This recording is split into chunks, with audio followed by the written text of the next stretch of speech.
I wish we got more looks at the sky to see if it actually looks like this.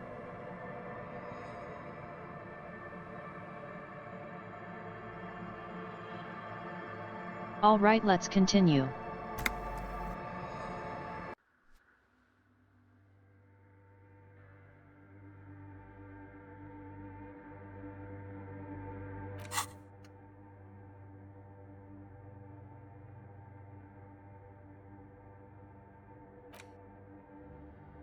I can replace something.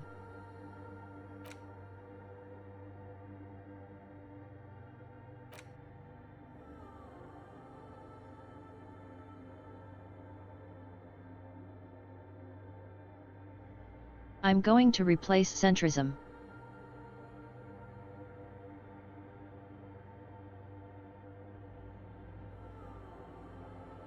Probably I'm going to look at the other things, but I don't really need these bonuses.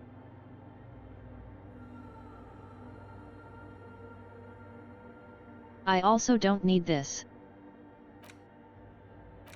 I'll probably delete that soon. I want this.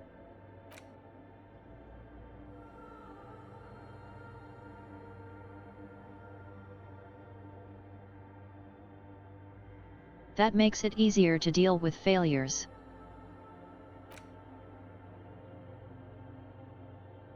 Definitely want that.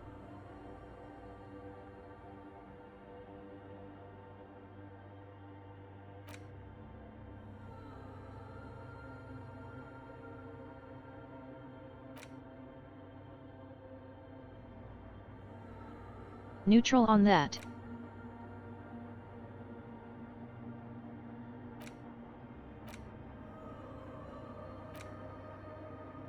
Now, which two of these do I want less?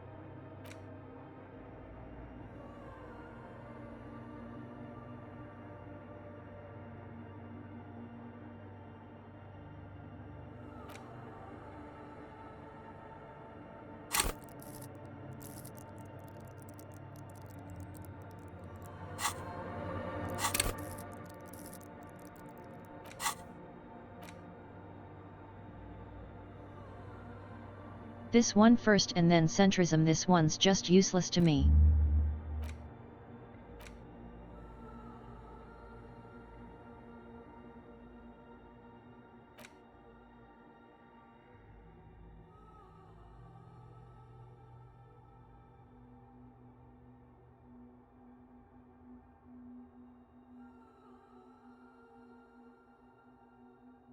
This one could be useful. Let's go through it.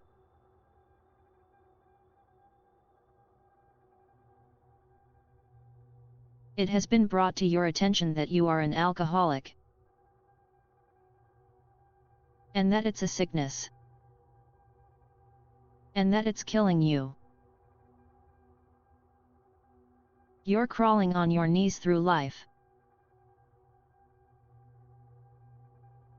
Your booze-filled belly dragging on the ground. Your brain now fuzzy. Now in overdrive.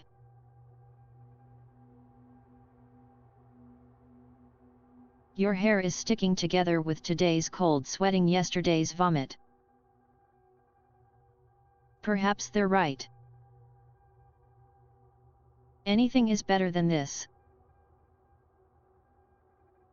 Even bone drive reality itself. Maybe you can quit.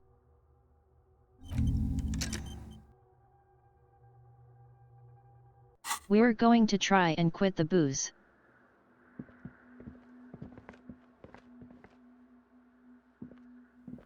The machine's keyboard is still illuminated. We also got the code for this last time. Play and print. The speaker comes to life. Static seeps through the machine's planar magnetic It probably driver. is for this guy. An old lady greets you.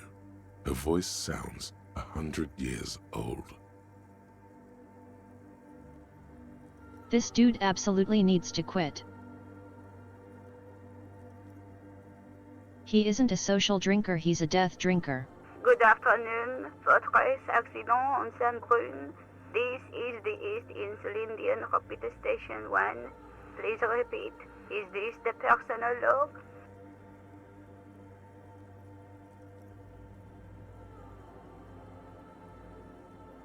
What are you, a machine, or are you alive? Yes, I am alive. I am 74 years old and my name is Yvonne. She repeats passwords. Programming people are paranoid.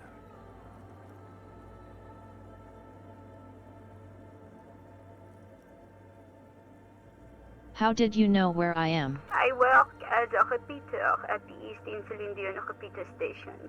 It's my job to know where you are, Fortress Accident. As for me, well, I am sitting in my cubicle, surrounded by a wall of radios. Fair enough. Doesn't it get lonely, sitting there all by herself? Doesn't it get lonely doing this job? Lonely? Why would it get lonely? I get to talk all day to people like you over a warm cup of tea. Harnesses, that sounds kind of nice. Honestly, that is. I love talking to people. That's why she does this. Now, please tell me if there's anything else I can do for you, Fortress Accident.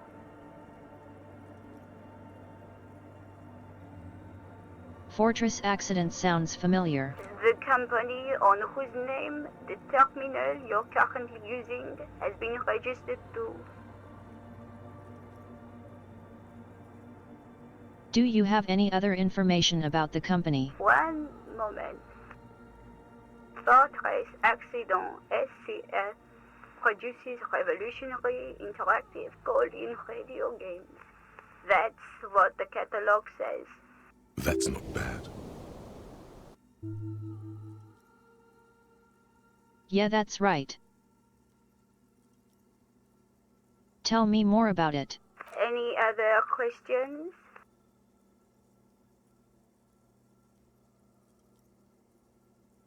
Let's try this again. I think I have the password.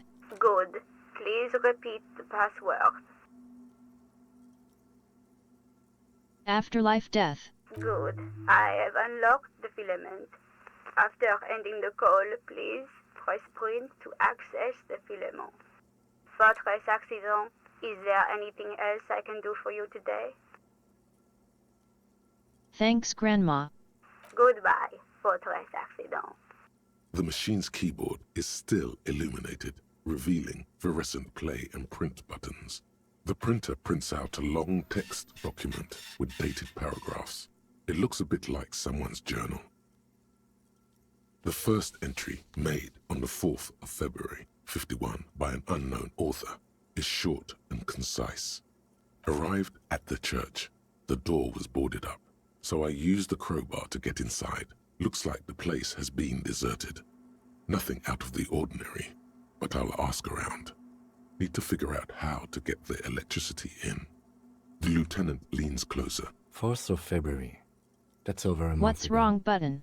Whoever set up those machines has been here for quite a while. Accidentally pressed space while moving my keyboard. Our case? No, I don't think so.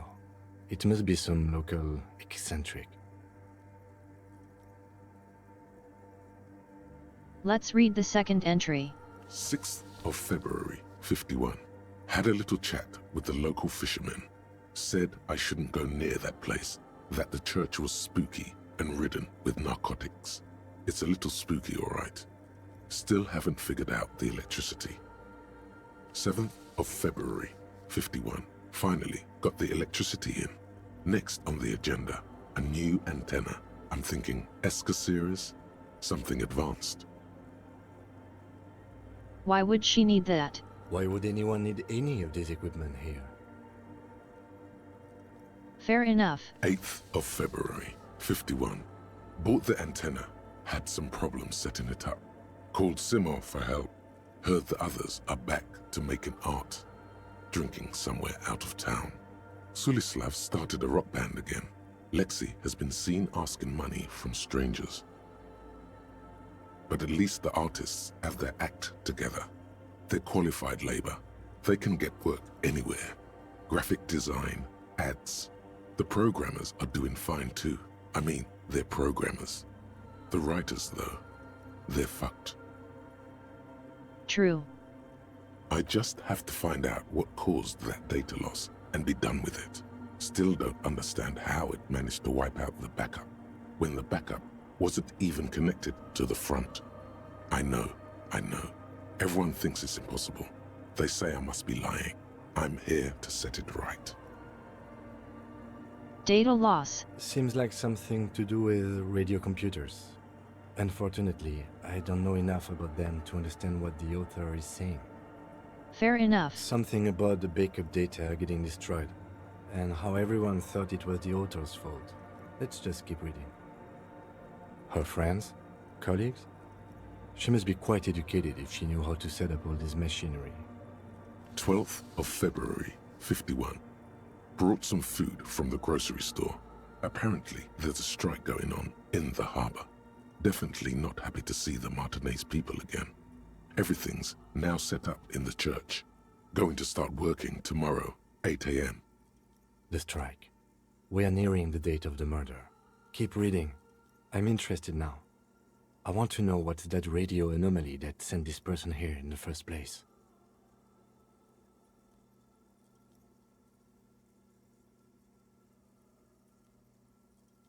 I like how into it he ends up getting when we go down these trails. 25th of February, 51. I've been sending data up to Lintel for a while now, trying to recreate the data loss, but nothing. Didn't even feel like logging in, the disappointment. But I did discover a curious audio-spatial anomaly at the back of the church. I've named it the Swallow. It swallows sound. Need to get some mics. Is she talking about? Yeah. 28th of February, 51. Yes, the first recordings confirm that the Swallow is real and I'm not just losing my mind. It's a pillar of silence with a diameter of approximately 3 meters. Seems like the higher I go, the less I record. This might be a coincidence, or it could be connected to the data loss that led me here. Did Avoid consume their data? Neat.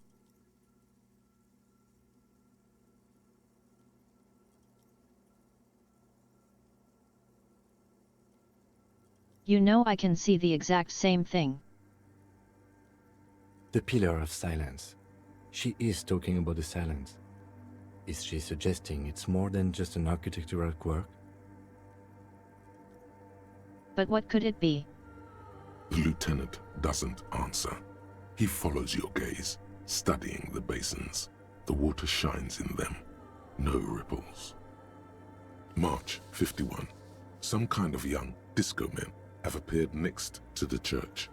I've been trying to record the silence to find the epicenter, but now it turns out I've also been capturing the future of dance music, one neo-disco song over and over again.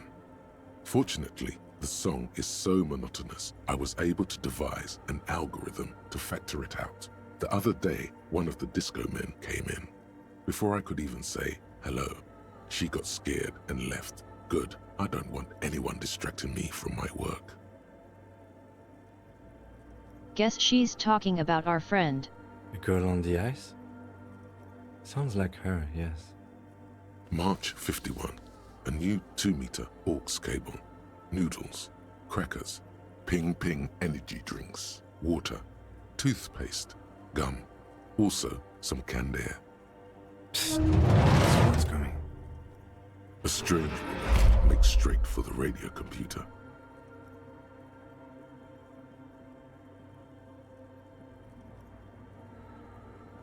Well, I wanted to talk to her anyways.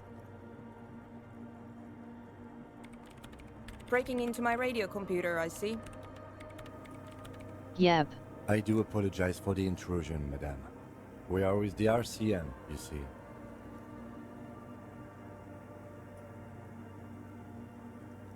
We're not breaking in, I'm pursuing a mysterious lead. You won't find any answers from here. It's just me and my computer, and it has been this way for weeks. Now please give me some room. I need 2 seconds to see that you haven't destroyed anything. We should talk to her after she has rebooted the machine. Fair enough.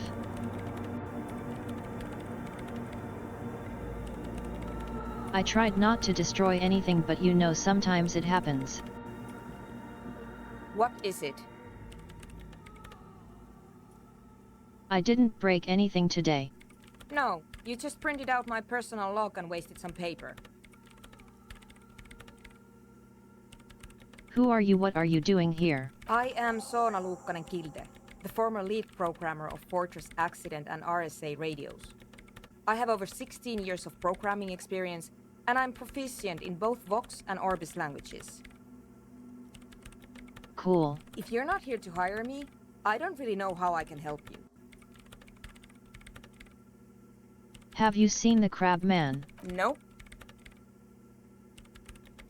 Do you know he's around? Yes. Sounds like you're not worried about him. No. You're right. I'm not. Why are there so many machines here? I brought them here. These are my machines. Please don't touch anything. What are you doing? I'm working. On. Could you just shh for a moment? Or get to the point? I really need to focus on something. It's not just rudeness. It really is hard to concentrate on whatever she needs to do, and you're not helping.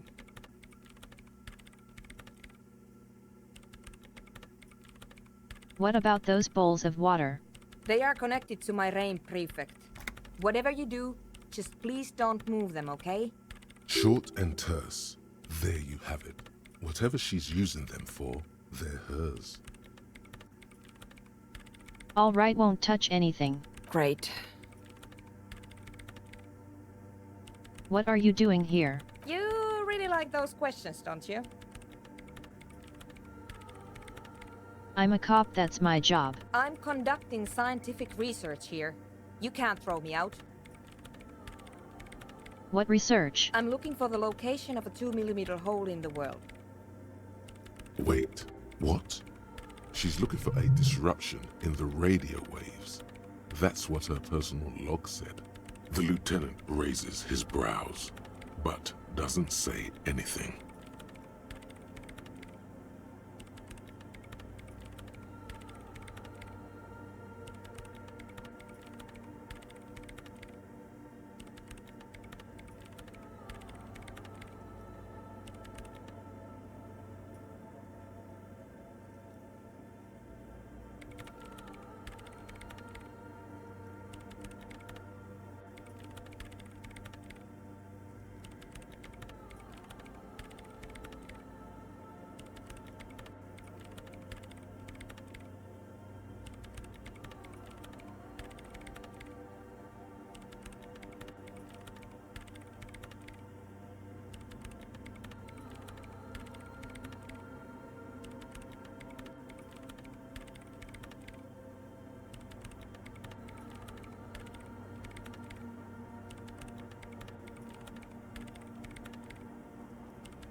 That was annoying.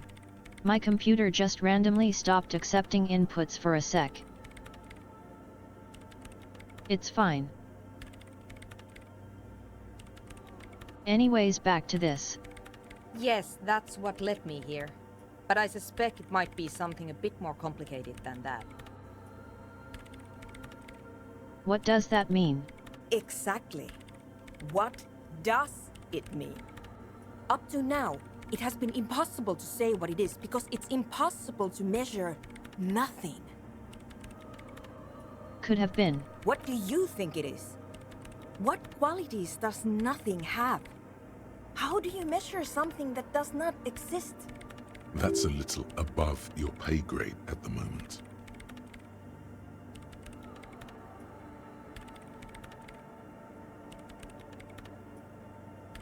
Does that mean we're living in a world that has holes in it? I don't know. Are we? That's what I'm trying to figure out here. But how do I figure it out? I have no idea. You measure it by its surroundings, by that which does exist, which is what I've been trying to do. I've tried using hydro transducers to record the silence, to find out where it begins. Hydro transducers. So that's what those water basins are. Devices for recording sound through water. But honestly, it's not progressing very well. But does it have anything to do with necroplasmic life forms? Ghosts, in everyday parlance. Does it have anything to do with ghosts? Ghosts? No, I don't think so. I don't believe in ghosts. What about other supernatural entities? I don't believe in them either.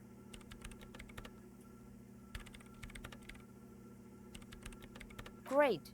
Fair what are enough. we talking about? And why?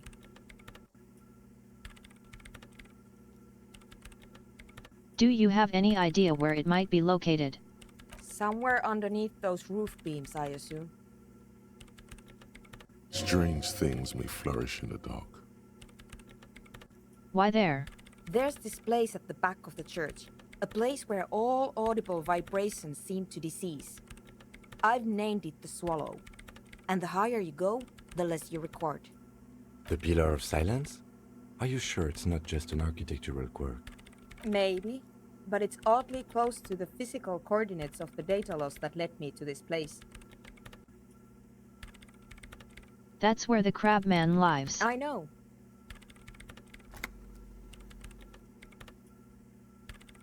You might somehow be responsible. No, I don't.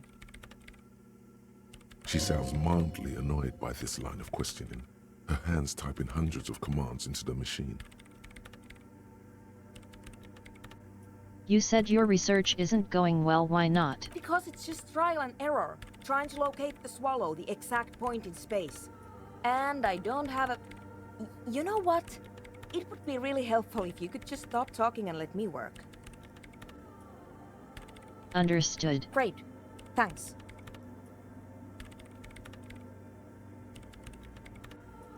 How do you feel about a note dance music? What? I hate it. I bet she hasn't even heard it. Have you even listened to it, like actually listened? Yeah. Like all the time. My tent neighbors don't really ease up with their partying, do they?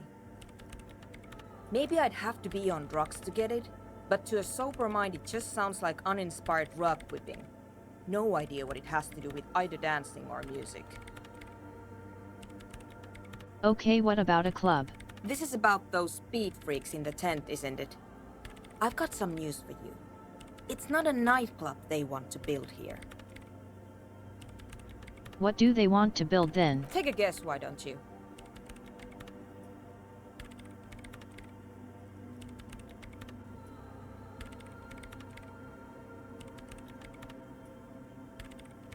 A petting zoo, a place for animals.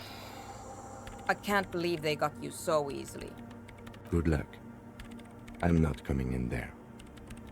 Damn it, press the button again. Alright, I'll go talk to him.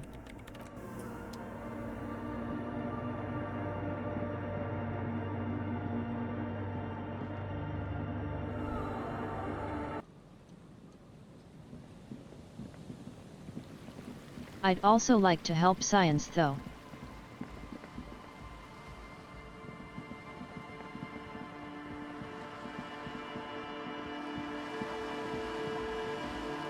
I could be a science cop. Hello again.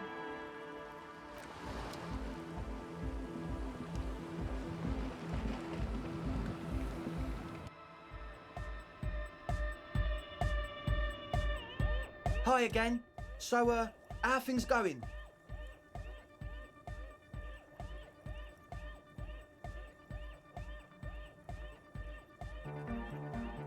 Damn, that's a bad chance. Goodbye, officer. The young man with the tape recorder acknowledges your return. When he looks at you, he squints as though you were the setting sun. This is hardcore. Hardcore! Yeah! This young man adds a capital G before the H in his yegs and args. This produces a guttural Gotvaldian accent and makes him sound more animal, more in it. Or maybe it's not Gotvaldian. Maybe it's Oranese. Probably an homage to Oranje, where Arno van Eyck Hell is yeah. from, judging by his name. Could you be listening to an Arno van Eyck creation right now? You know about him? You know Van Eyck?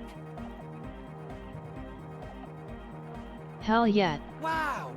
The skinny wraith looks at you with some disbelief.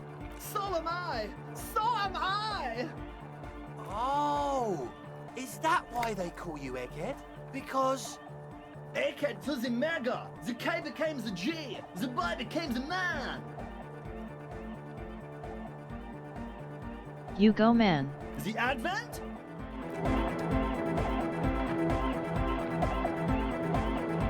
Hi again. So, how are things going? Goodbye, officer. Yeah, he's great. I'll come back to solve this in a little bit. I need more logic.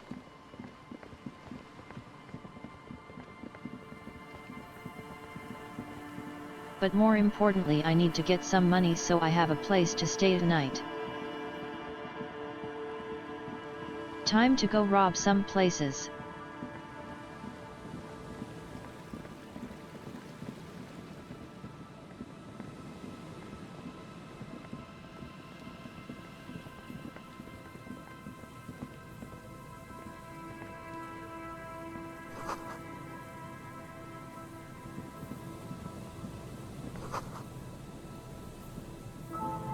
A metal payphone under a yellow plastic dome. You could use it to call someone, unless you're out of change. Now I'm good.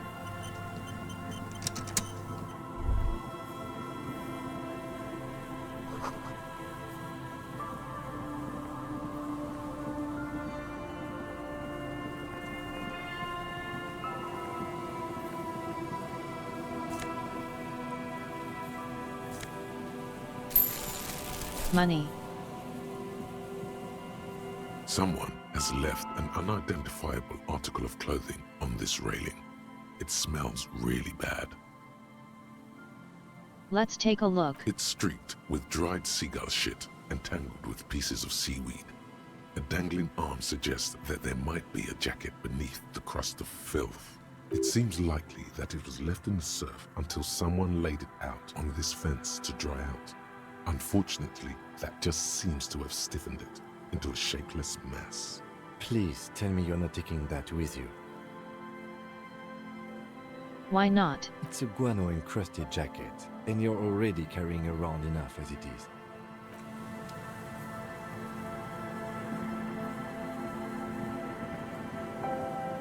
Kim didn't let me.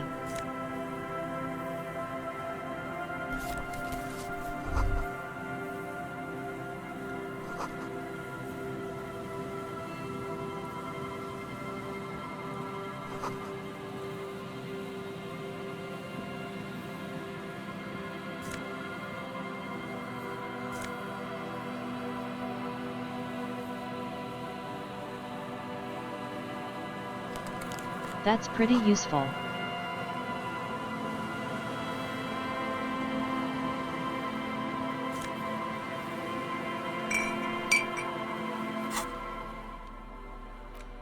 How many bottles do I got? I can't tell. 8, okay. Almost got $1 there. Time to steal some change from the poor. I am after all a cop.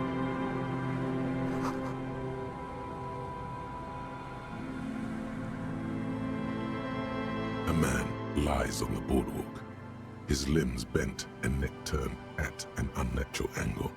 Right next to him is an empty bottle of spirits. In his cramped hand, a chewing gum wrapper. Hold on. Lividity is faintly pronounced. Whoever this is has been dead for 2 days. No longer. We need to investigate. Sounds right. Another dead body. This is your job. Steel yourself. Check his clothes. He's wearing mud-caked boots, beige trousers, and an old brown leather jacket with a bright blue lining. There are traces of kebab sauce on his chest. That's a bad sign.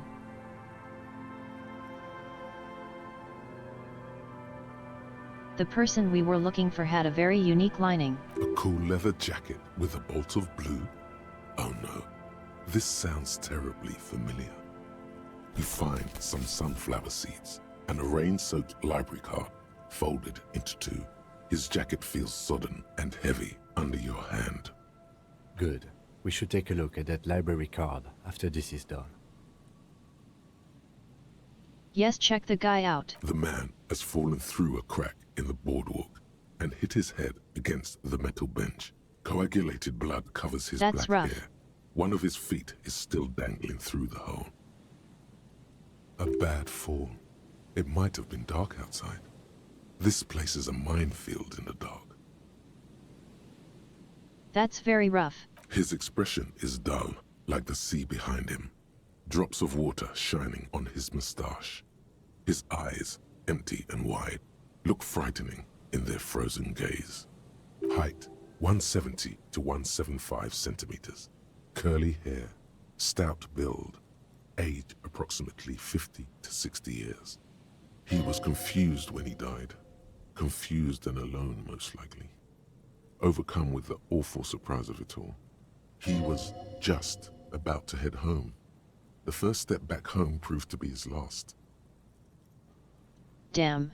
That's what the chewing gum seems to point to as well.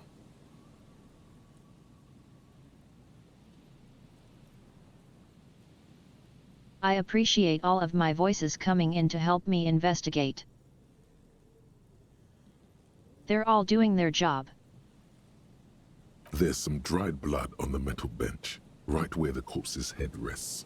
The floorboards are rotten and slippery wet around the hole. An empty bottle lies nearby. A chewing gum wrapper is clutched in his fist. Must start with the wrapper. Grabowski spearmint chewing gum. Green leaves on the cover. The man's mouth is half agape from the terror of the fall. The blackness of death. Stench. You think you see white chewing gum too? He ate the whole pack, right? It's to cover the smell of alcohol before going home. The worst thing is, I've seen it before. Almost the same scenario. Even the chewing gum. It's always the same. Damn. In a ditch off a road below the 881, he thinks. A young father. Then he shakes his head to make the memory stop. Check the bottle. A .75-liter Tallulah vodka with its cap missing. There's hardly anything left inside. Tear all around us. I'd prefer if you didn't collect them this time. It's not proper.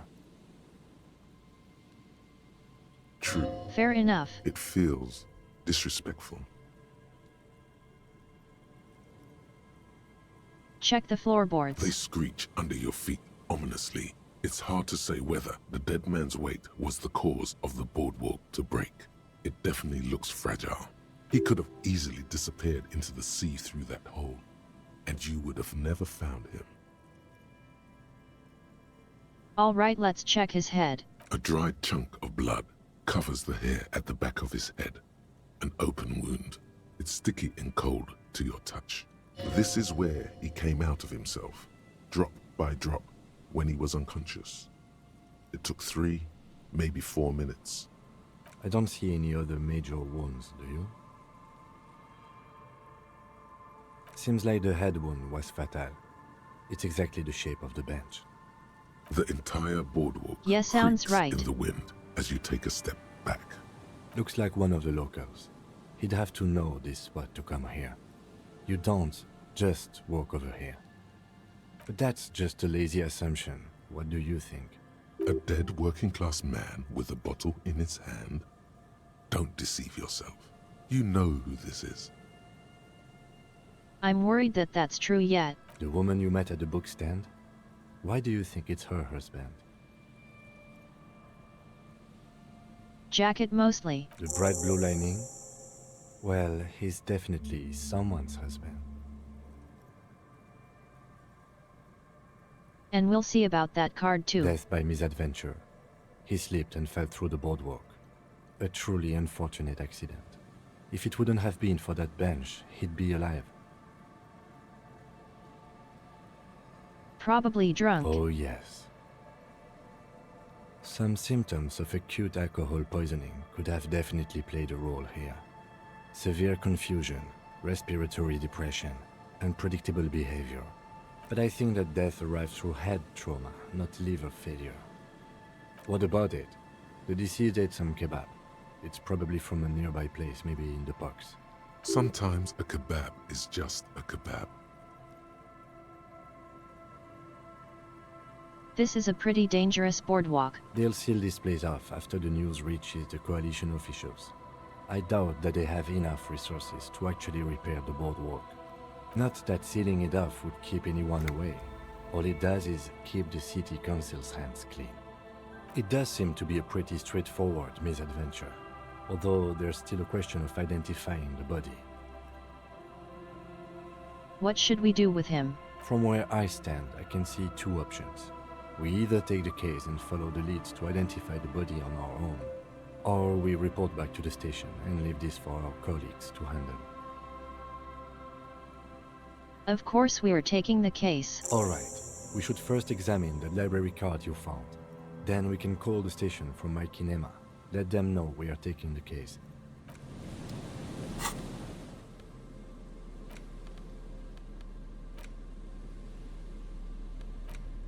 The library card is folded into 2 and still slightly wet to the touch. The front side reads, Central Jamrock Public Library Card, issued to Billy Mejean, expires July 53.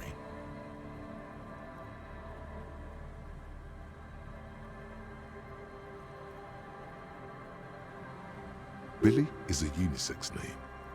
Could be the deceased, or his family member. Well, let's look inside. Whoever owns this card is an avid reader. You find a list of books written It really in is blue yes. pencil. Radio thriller.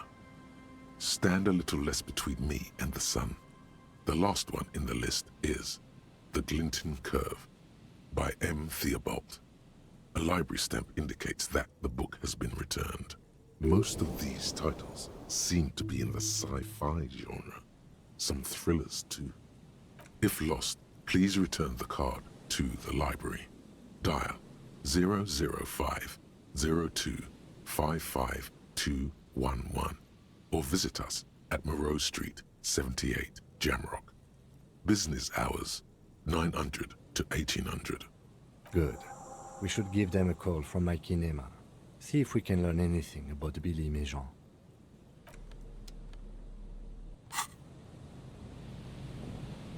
There's some tear, an empty cigarette package, and a crumpled kebab wrapper in the trash bin. You see traces of mayonnaise and ketchup on it, as it's no older than a day or 2. Looks wrong No button. mold yet. Whoever tossed it here was a heavy smoker. The brand name reads Red Astra. Red Astra is the black market version of Astra cigarettes, known for their high tar content. 2 empty bottles of Tallulah vodka and a can of black potent porter is all you find. A tragedy. He shakes his head with genuine sadness.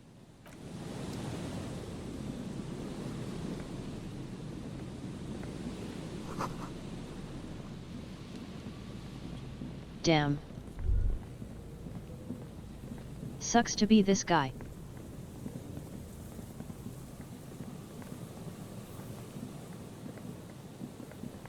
Also, we are very low on money. He is yes.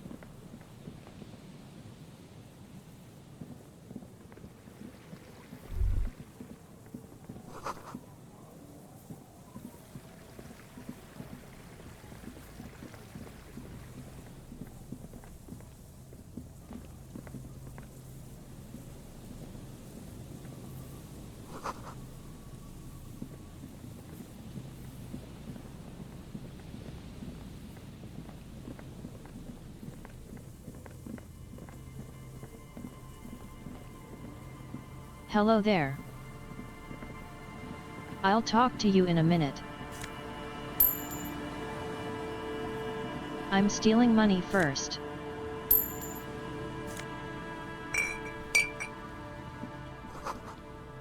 Hey, that was a lot of money.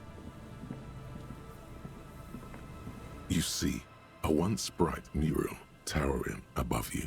The signage has peeled off over the years, but you can still make out Feld Electrical R&D.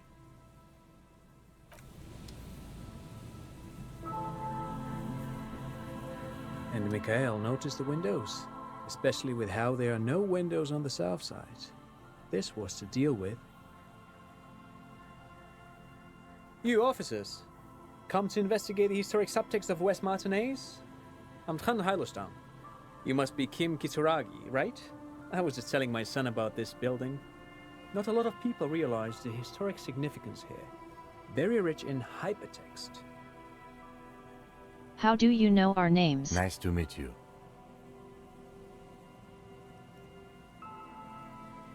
Hypertext. Yes, hypertext. Young Carp and the collection of cultural hyperlinks.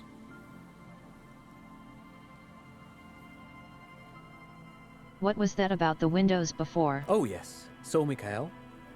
They had to deal with monitor glare, especially in the summer. They still had vector monitors back then. That was 49 years ago. So they didn't have windows on the south wall.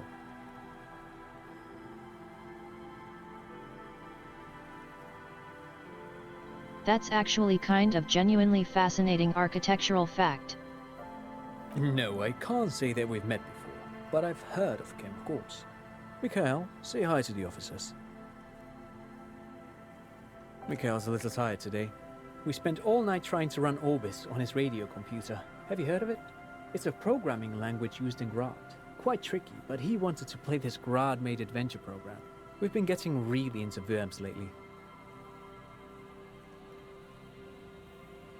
That's kind of cute. The man speaks in the artificial cadence of a professor, or someone who's been on too many radio shows.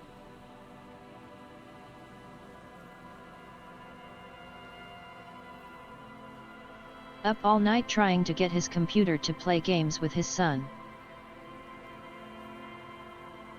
You know what, good enough. But I assume you're not here for giant worms when there are so many real things to see.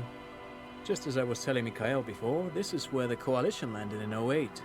We could be standing on what is the most interesting landmark in Revachol West.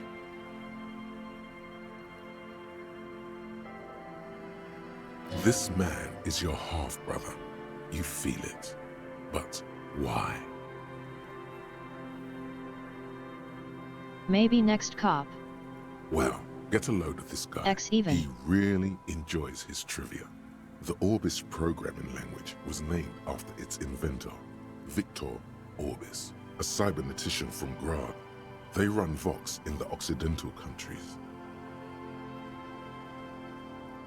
What's so fascinating about the building? Aha! But it's not just any empty old building.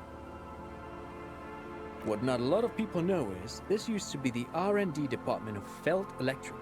And Felt, which now sells ink cartridges mostly, was once a top dog in the turn-of-the-century cybernetics boom. Interesting. What's R&D? It looks old and weathered, with seagulls picking apart its stone and metal carcass. Bushy undergrowth has taken hold of the collapsed rooftop. Some kind of bird has set up a nest on a broken windowsill. Apologies, it's an acronym for research and development. They don't use it anymore. I also do. He's just very interesting stuff.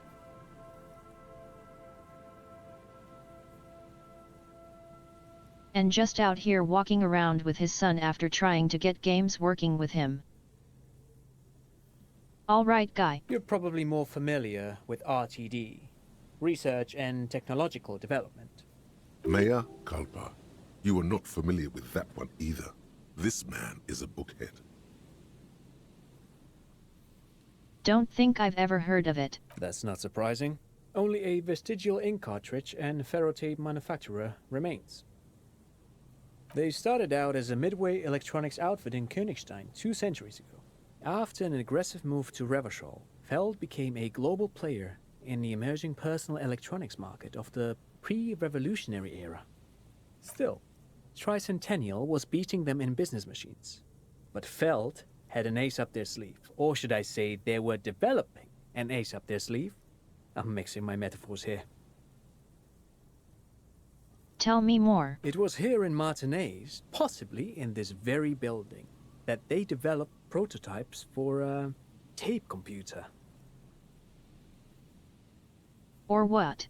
An elegant folding mechanism of rollers and ferrotape ribbons, portable enough to be a take-it-home solution.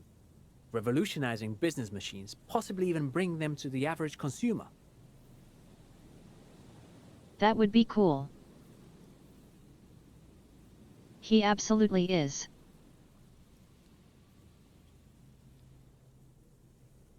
But one of those ones who's actually trying to put the real info in there instead of editing. You know, the hard workers. Which is a feat of engineering even today's giants, Rehm, ICN and ZAM, haven't achieved yet. What happened? Indeed. What? The revolution! Unfortunately, their moonshot project never made it to the market. Feld's move to Revachol backfired. The revolutionary government liquefied their assets and expropriated those very advanced prototypes. Possibly from this very building, or one of the adjacent ruins. All of this was built by Feld, even the boardwalk. Wild Pines built Martinez proper as a resort for their middle management. Feld built this side of town for R&D.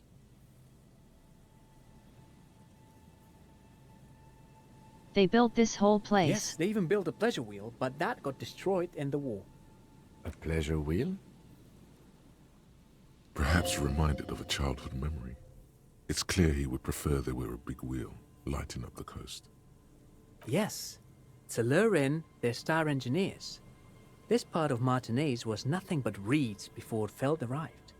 They had to make the prospect of living here attractive. It was supposed to become a global center for innovation in cybernetics. But history had other plans. What happened to the employees? Oh, I'm afraid it didn't end well for the boys. But this story is a bit too dark for little Mikhail here. Now, if you were to ask about tape computers... You know, fair enough, my dude. He means that the boys got shot by the communists. The boys were bourgeois. No. I'm not going to traumatize a child for no reason. Take computers, got it, man. Tape computers.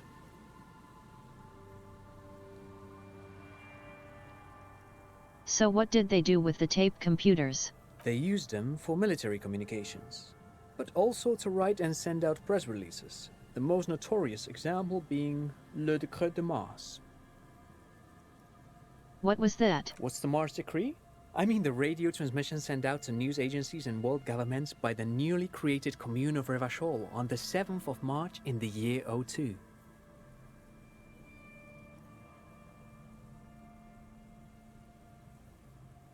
This dude is absolutely also history teacher.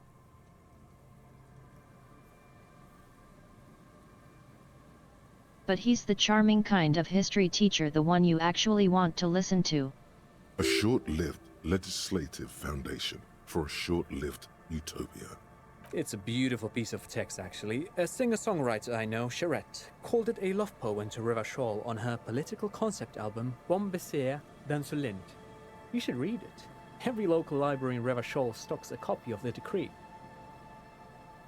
Sure. I tried to get Mikhail to memorize it. Tried to. Someone was much too interested in Worms to be paying any attention. You know, fair enough. How do they work? Actually, no one knows. No one even knows what a computer made entirely of tape would look like. But word has it, they were very elegant, exquisite, alien-looking turn-of-the-century hardware. Buckle up. 10 years ago, I did a little freelancing, I guess you could say.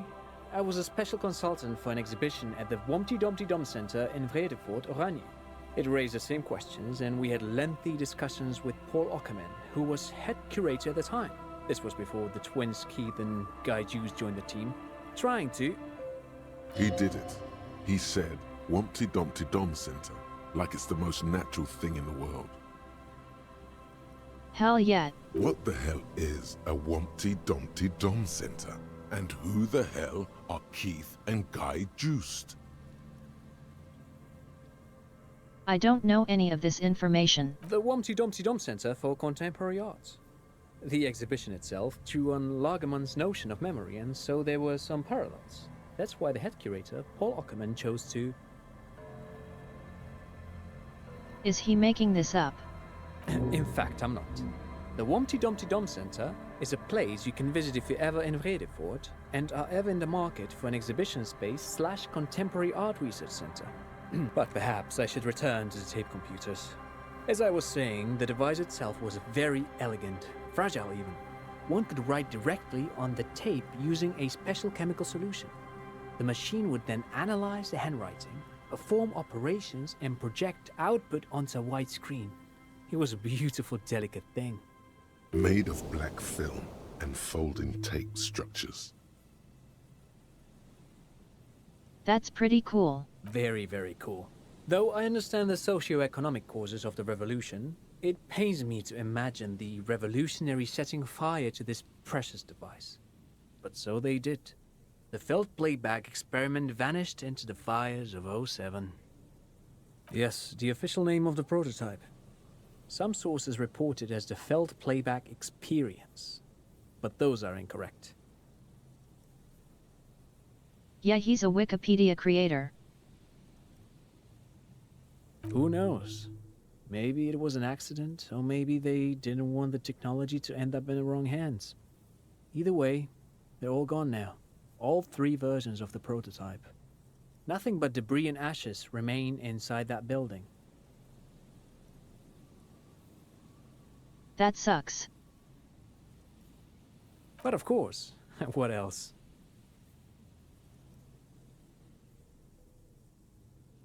I'm not going to beg this dude for money.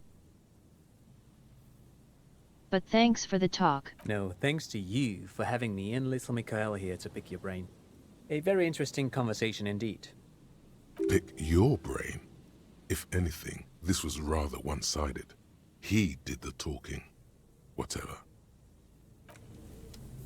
That's fine.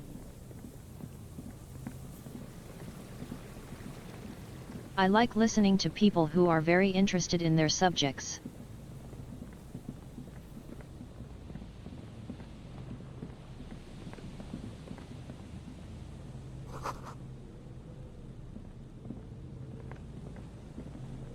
One of these quests might not be a failure. Nice and easy. No way out, little guys. Not out of this jam. There's a cylinder on the ground. in which the man is arranging some netting. It looks like some kind of trap. He notices you. Who's there? Oh, the police. Hello, officers. Is that the police? Why are the police here? Oh no. Oh no. Oh no, no, no, no, no. Gary the crypto-fascist. Don't worry, Gary. I'll handle it.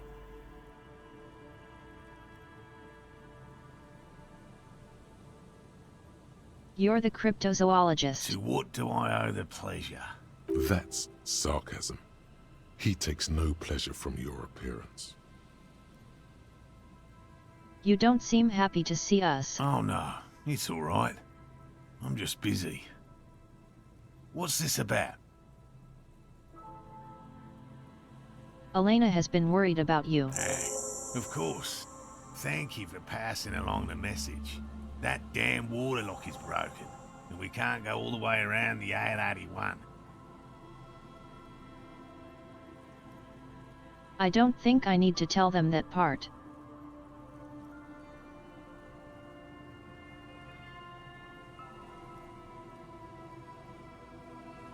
Oh, good. We should really be getting back. Gary could use a hot shower and a warm bed. Did he say we can go back now? Yes, Gary! We can go soon! If you see Lena, tell her I won't be long. Sir, your No wife problem. is waiting for you. I just have to do one more round. See if the phasmid has taken the bait. Then we go in. For all his passion, this man is diligent and patient. You could learn things from him. Tell me about this phasmid. Well, first of all, it's damn difficult to find, which is why we've been knee-deep in the reeds laying traps for it.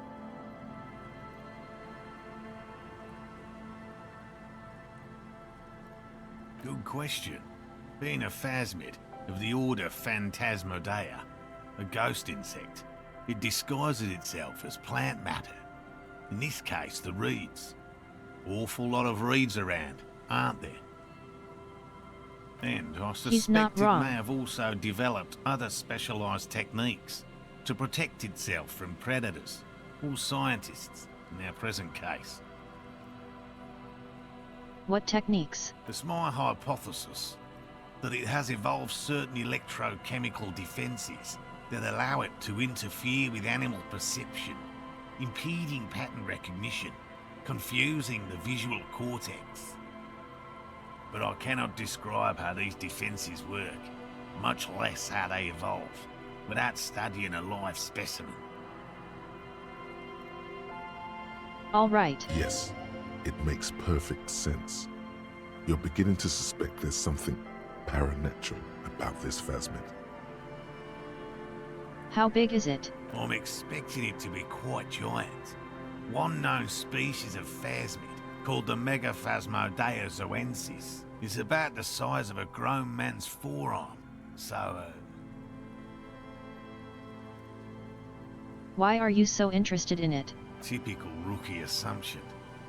Insects are much more sophisticated creatures than those unversed in zoology give them credit for. Even simply catching a glimpse of the Insulindian phasmid would be the apex of my, of any, cryptozoologist's career. But to study it and its defences, find out how it stayed hidden so long. Fair enough. Very little, I'm sorry to say.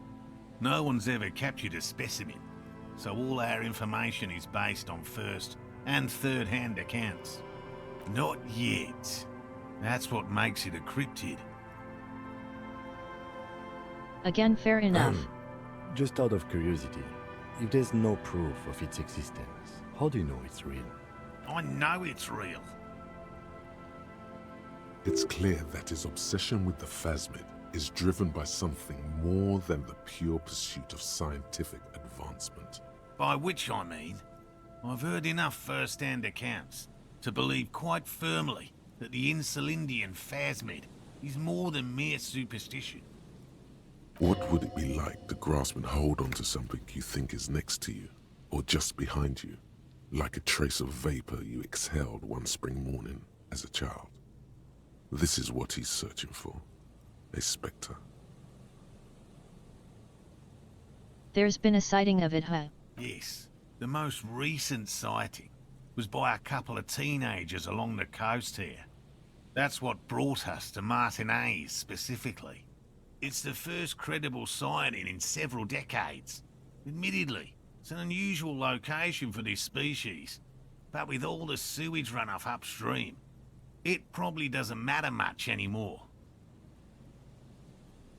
So maybe it's died out. I have to resist the thought. Such an extraordinary creature is doubtlessly highly resilient. After all, it's generally thought to be capable of parthenogenesis. Really? He means asexual reproduction. The females of the species don't need to mate to produce viable eggs. This makes it easier for a species with a small population to survive. Yes, the Insulindian phasmid is a very clever insect. That's why it's so damn difficult to catch. But as a scientist, I'll try my best to remain dispassionate. Tell me about these traps. Well, they may not look impressive, but Lena designed them quite cleverly, so I'm sure they'll do the trick. She designed them? Yes. More than some, he admires this about her. Fair enough. How do they work? Simple. Attracted by the locusts, the phasmid crawls down the funnel and, having eaten its fill, can get back out. At least, that's the intention. The net isn't a perfect solution, but we didn't want to use anything that might damage the specimen's delicate exoskeleton. What was that? Locusts. Nearly all known phasmids are herbivores, of course. But we've hypothesized that the Insulindian phasmid might occasionally prey on other insects. All right. A meat-eating stick insect? Does it pretend to be the reeds as part of its ambush behavior? This seems unlikely. Are carnivorous stick insect? Thank you for your opinion. We have also included plant material in the traps to satiate your skepticism. Not a big fan of skepticism, this one. What do you do if they don't work? They'll work, I assure you. The predatory hypothesis, using locusts as bait, accounts for the failure of previous efforts by other teams, which use plants. We have given this some thought. All right. Yes. What?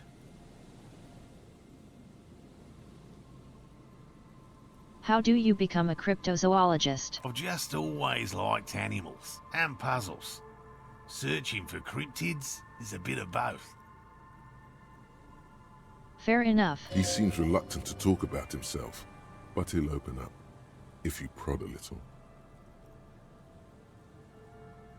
So you're living your dream? It's not child's play, just because I have to traipse through the mud every so often. Have you ever discovered one? No.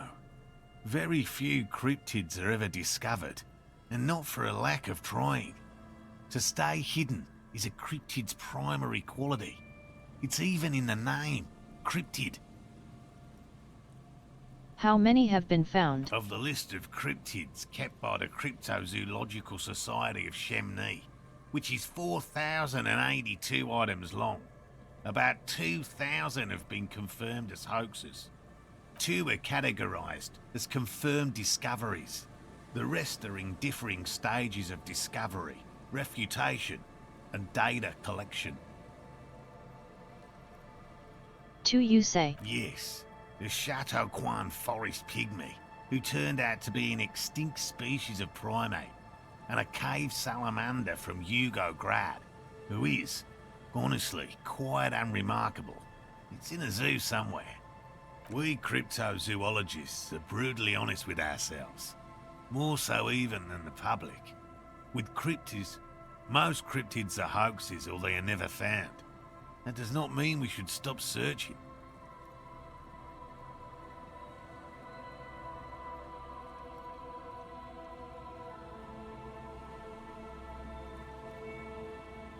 Well, I mean, to be fair, a lot of discoveries started as mysteries, so go for it, man. Indeed. If our expedition is successful, every paper in the world will report on it. From Revachol to Dushantu. It will be a zoological miracle. He has clearly done his math on this.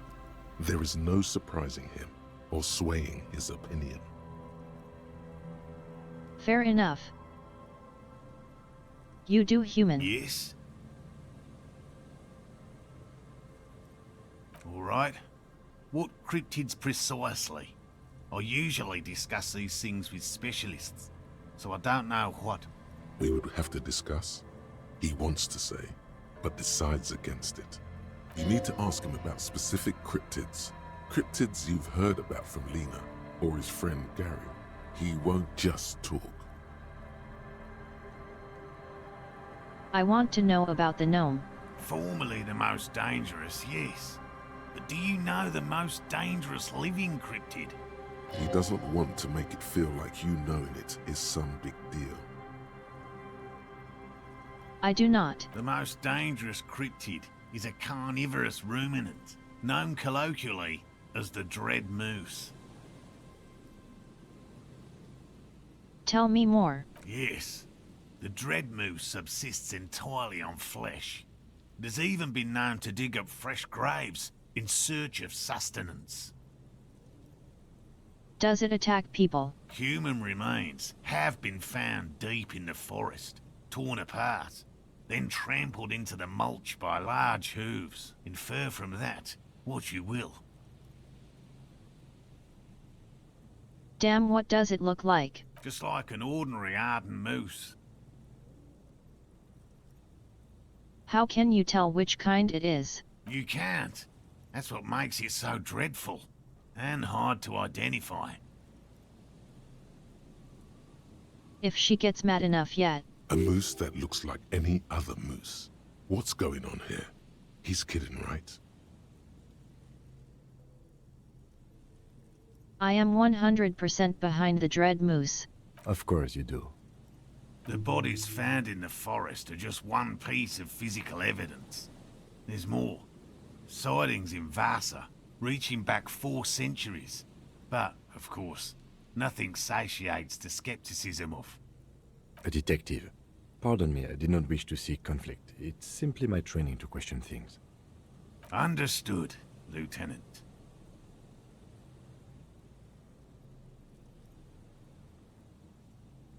I got a pen. I see you've been talking about cryptids with Lena. The kind green ape is one of her favorites.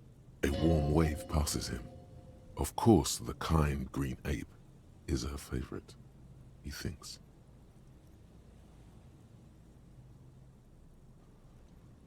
He might be batshit, but at least he seems to love his wife. I can respect that. We travelled to South Safra to look for it once.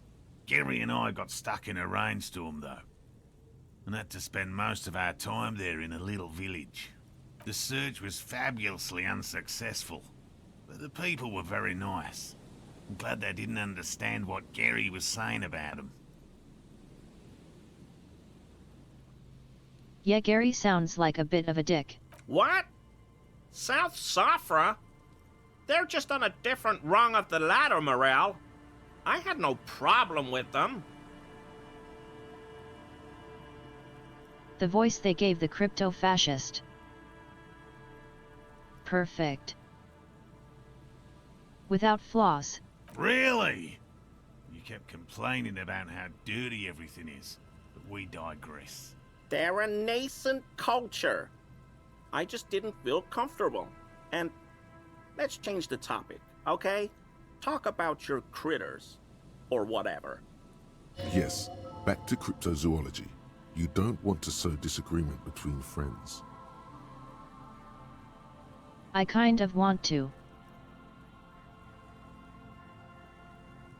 Tell me about the giant of coconut. That's impressive, I guess. But have you seen it with your own eyes? I have not. Of course you haven't. Then have you? I haven't had a chance to travel to Coco North. No. And I likely never will. The Samaskill desert region has been embroiled in a small civil war for the last 8 years. I fear this mindless barbarism may have wiped out the elusive creature entirely. Sightings of towering luminosities have grown rare recently, while they once used to be constant. Yes, sightings of mirages are constant. A mirage is a constant phenomenon that people have no time to report when a war is going on. It remains unclear what this has got to do with you seeing it, as he was inquiring before. He was just being defensive. Tell me about this. Oh, everyone knows about that one, thanks to Professor Mijanu being the talk of the town for a time. Although, probably because her life ended as a result of her work in Gutler, no one remembers her contributions to the search for the Nong-Ok. What's that? A flightless cursor owl found in the Seminine Isles. Its long legs permit the Nong-Ok to run faster than any other avian, perhaps any other animal, who knows. When it's not hunting its prey in this manner, the Ok hangs from tree branches, like a bat, waiting to dive on hapless prey below on the jungle floor. Mijanu liked extreme animals, you see. One of the few figures of the academic establishment I respect. Really a shame she disappeared. When did you disappear? Oh, decades ago. In the 30s. I didn't know her personally, of course. The chasm of academic pretension still stood before us, even though she had unusual courage for someone from the other side. Cool. By all means. Your wife seems worried about you. And I'm eager to return to her, I assure you. But I can't leave before we finish with these traps. My wife understands that just as well as anyone. Come on, Morale. We've been soaking out here for days. It's time to go back. And leave the traps? Absolutely not. I won't let Lena down. Come on, she wants us back. I'm soaked up to my nuts over here. We'll both catch reed crabs if we don't dry out soon. Won't let Lena down? Sounds like the cryptozoologist's wife shares a special connection to the Phasmid somehow. I didn't know this is so important to her. Of course it's important to her. She's seen it. A verified sighting, on record. One of only 4 this century, and it's hers. Fair enough. Yes, that's how we first came to know one another, in fact. But that's her story to tell, not mine. Needless to say. Fair enough. Suffice to say, it's long been our dream to find proof of the Insulindian Phasmid together. I can't abandon course now.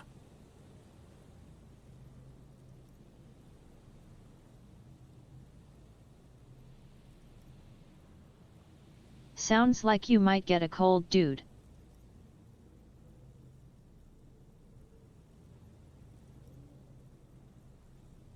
On the other hand, if he's that dedicated, I don't want to tell him to stop.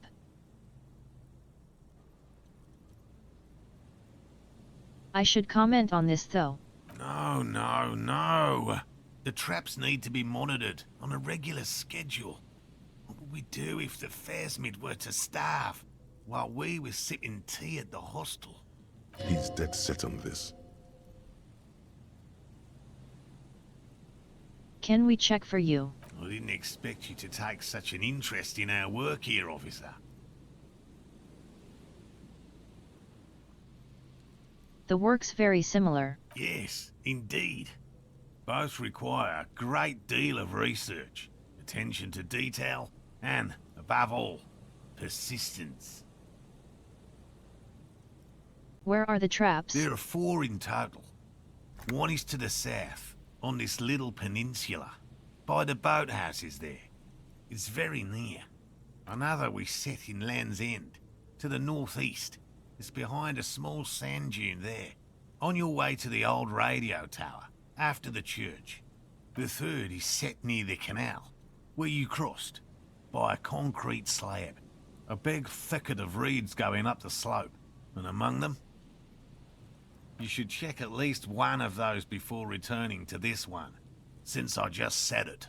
This one's more of a technicality, but still, better safe and stupid than sorry. You know I really like that. Better safe and stupid and sorry, it's pretty good. That seems like a lot. Do we really have time for this extracurricular venture? Yes. Is it? If you think it's important, you have been right before. What do I do if there's a fast man one? Bring it to me at once.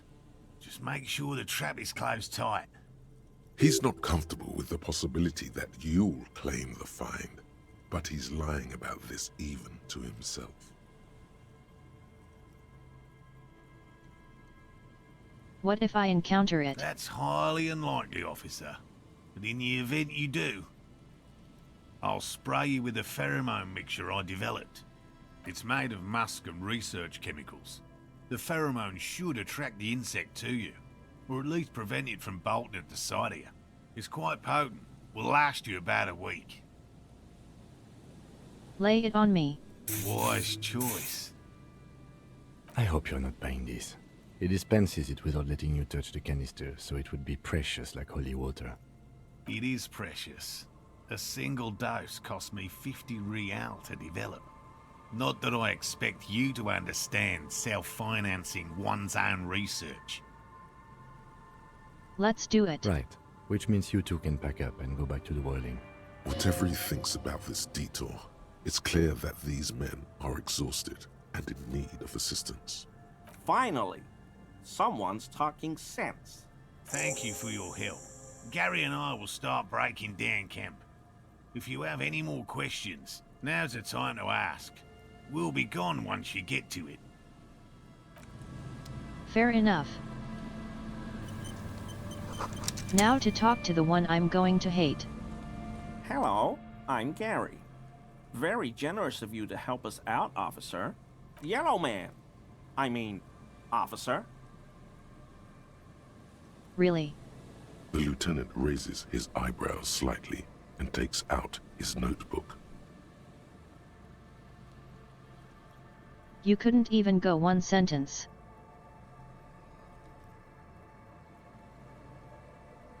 My man, you are really bad at this. Yellow man. Interesting. This is something to ask him about, after a little probing first. I'm just waiting for my friend Morel to finish up with his insect traps so we can return to civilization. Not a lover of the great outdoors. I like nature, just not this bloody coast. It's mostly drunks and degenerates that come here. Degenerates? This man respects authority too much. To see the truth inscribed upon thine own visage. Pretend thou art a paragon of virtue.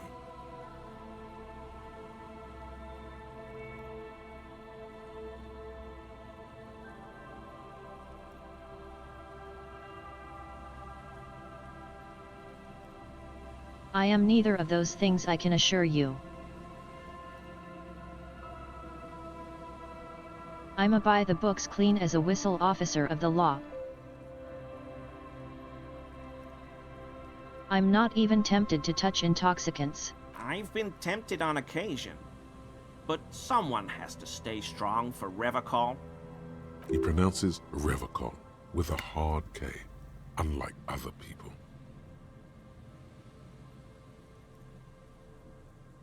I was about to say that sounds questionable already.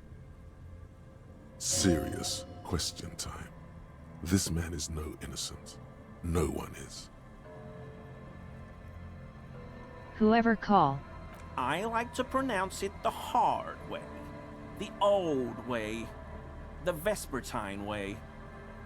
He winks at you, trying to relay some hidden message, inviting you to mispronounce it too, perhaps. It's odd. It's a secret rite. A very fringe nationalist handshake, probably.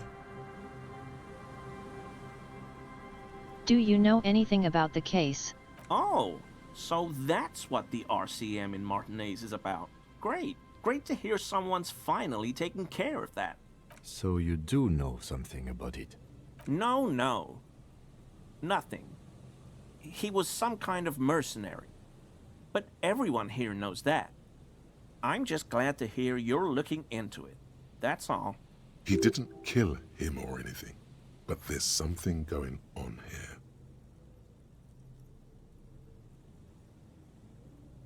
Are you a cryptozoologist too? No. I help Morel with research sometimes, and I've learned some things along the way.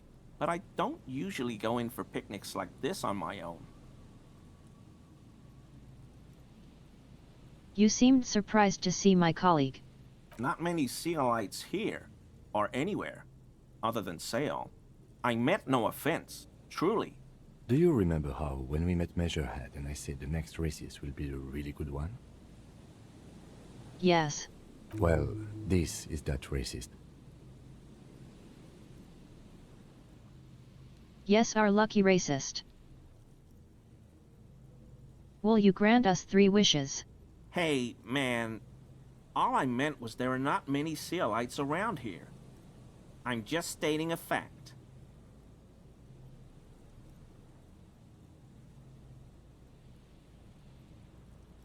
This is my boy, what are you doing? Oh, yes. Of course he is. I was just speaking about his connections. Let's change the subject, okay? Is this your racist mug? My mug? Why would you think that?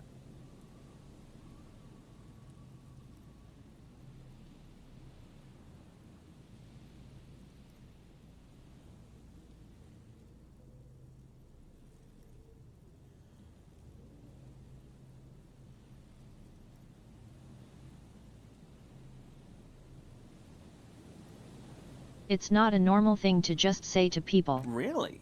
I hear it all the time. All in jest, of course. No offense meant to anyone.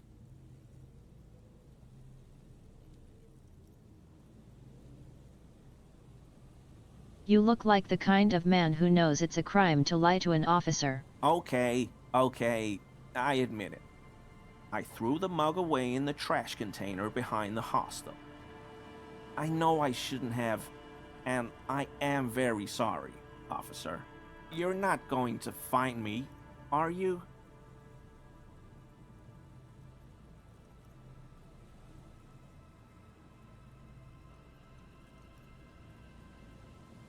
Maybe I am.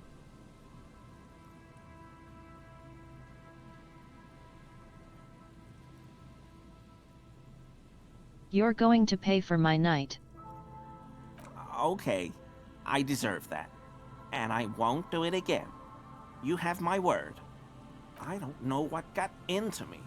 Stuffing my garbage in another man's property, I've been having trouble at work lately. The Koikos are price dumping us out of competition.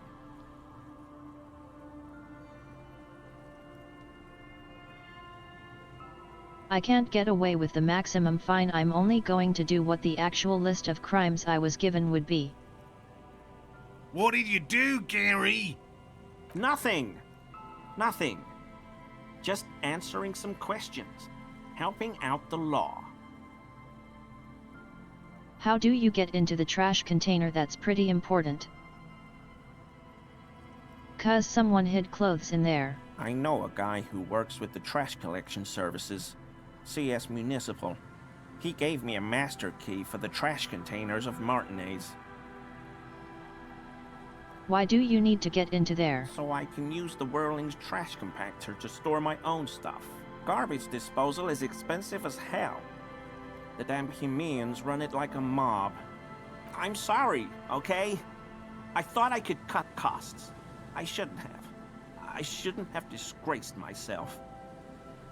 You're right. Disgraced? No need for the histrionic, sir. It was, after all, just a trash container.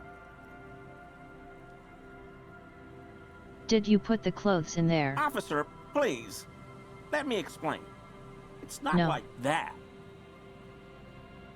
Okay. I was only cleaning up. I live right across the yard from where he was hanged, and I saw him stripped naked. All the clothes lying around in the yard, smelling. People are animals, you know? What happened? Then I came out to clean up the rags because no one else would. I put them into the Whirling's trash, along with a broken mug, admittedly. Okay, I was coming to throw the mug away, and, well, I threw the mug there and the clothes too. Right. It was just civic duty. Exactly. That's exactly what it was. Civic duty. He wouldn't know anything about the missing armor, would you? Armor? No. I mean, yes. Of course. I know he was wearing armor, but I don't know anything about it. An infant could see he's not telling the truth, but he's too scared to admit more wrongdoing. We'll be back for you later. I hope I could help your investigation, in my small way.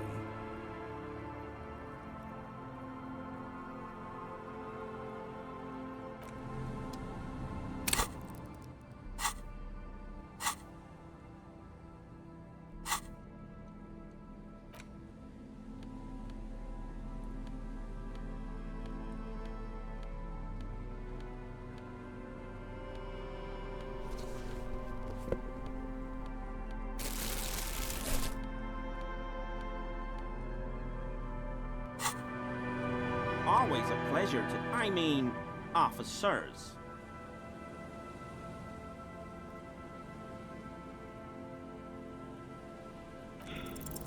Is he? He's looking comfortable enough. Maybe it was just beads. Sounded like beads. But what kind of beads might a man like Gary be hiding beneath his clothes? I don't pray, officer. Faith in non-existent helpers is a sign of weakness. Not for proper Revicolian men such as ourselves.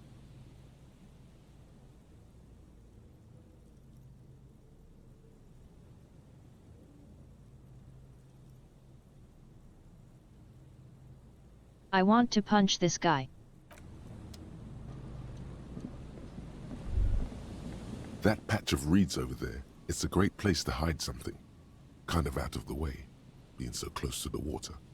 Nothing. Just a hunch. The hunch passes, leaving you there, by the old boy bobbing in the water. Time to go.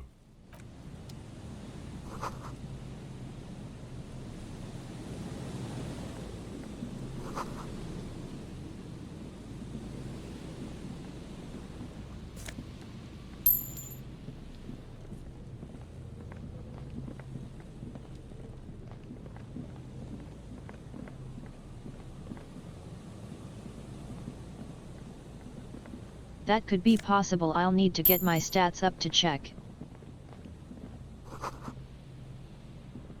Right now what I need is to get a little more money. There's a trap in the reeds at your feet.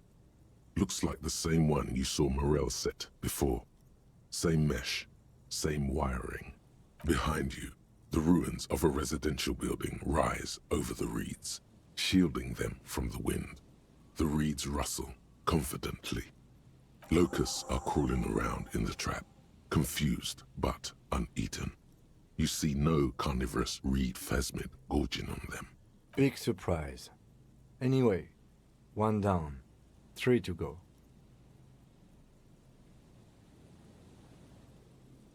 It'll be in the next one surely. Surely.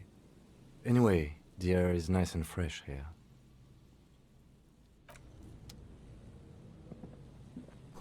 He's just enjoying it as a walk. Fair enough.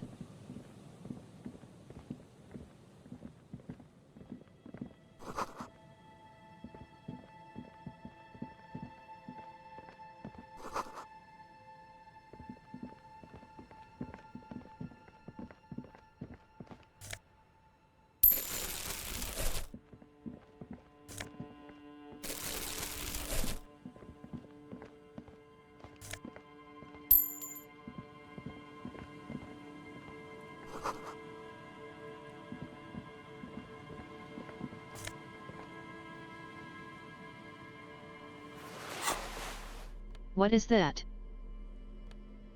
Is that a hat? Amazing.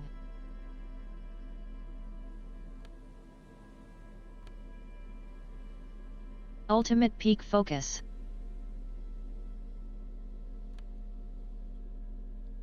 I have had my brain turned aerodynamic. Let's fucking go.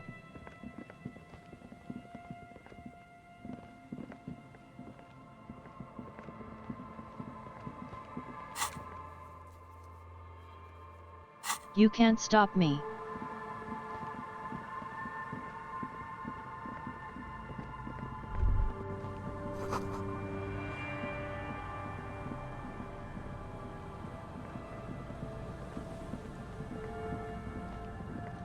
Guess they've already gone back. This Let's is the check trap here. Morel just set.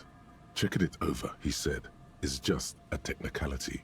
But the reeds hiss and shake in the darkness that has settled over the abandoned camp.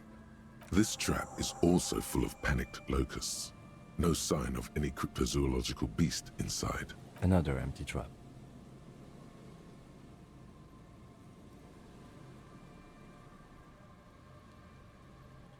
How are you enjoying the cardio? I'm quite enjoying it myself. Always up for a good jog. Otherwise, would I still be on this case with you? Fair enough, my man.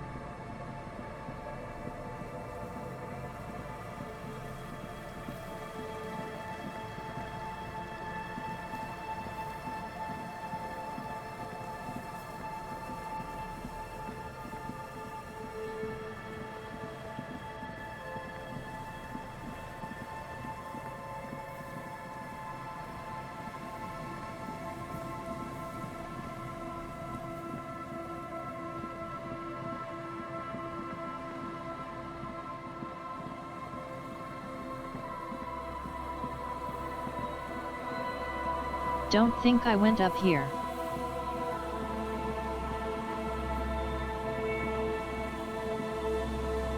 I didn't come up here. I would recognize this bunker.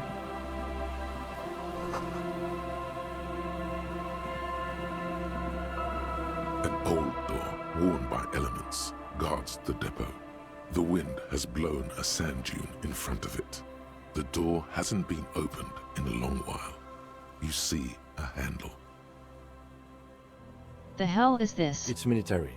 A service depot of some sort. Use the service The what? washerwoman mentioned a depot up the coast. She said it was for moving ammo and cargo across the bay. This might be it.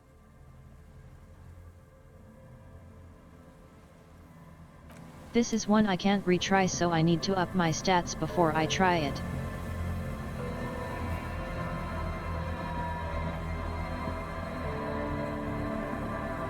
There's another trap, I'll get back to that in a sec.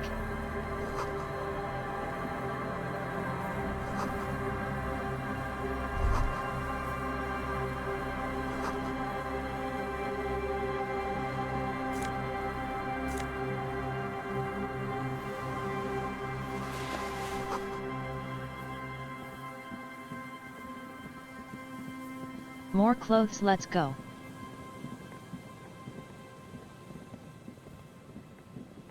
This trap's not too hard to spot, once you know what to look for. Keeping it hidden has not been a priority for the cryptozoologist. The reeds sway in the coastal breeze. They seem to be waiting for something. Nothing but locusts in this trap as well. Definitely no cryptozoological monstrosity. Empty as all of them. One more of these and we are done. You get tired. No, I'm fine. I didn't mean to complain, it's just...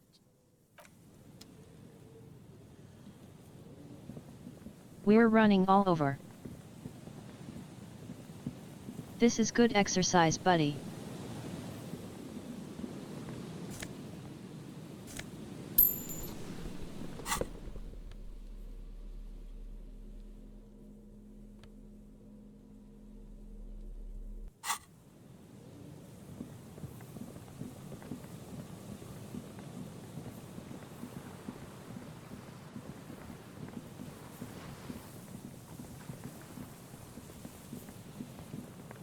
Not enough money.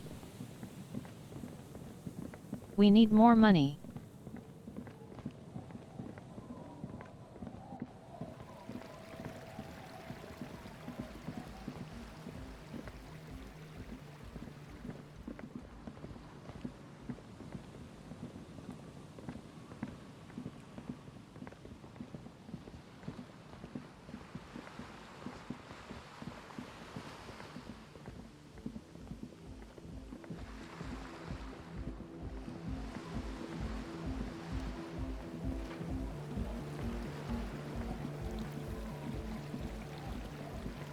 A pane of eternite has been planted into the snow. 2 poles are holding it up. Barely holding it up. It could fall over any minute. A stronger gust of wind might be enough. What's this? It looks like a makeshift bridge. Could be convenient. The pane falls into the icy snow with a soft thunk.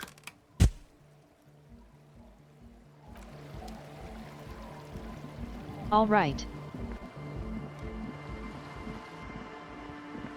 Now where's that last trap?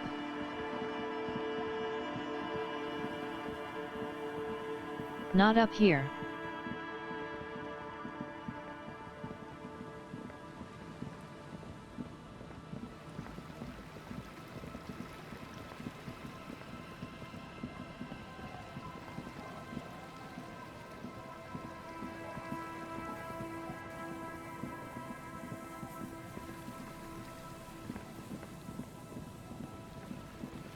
Not over this way, probably. Let's check across.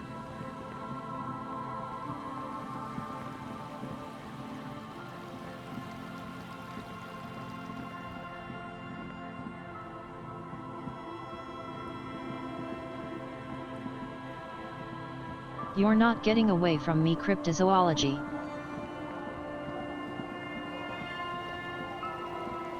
I will solve you yet.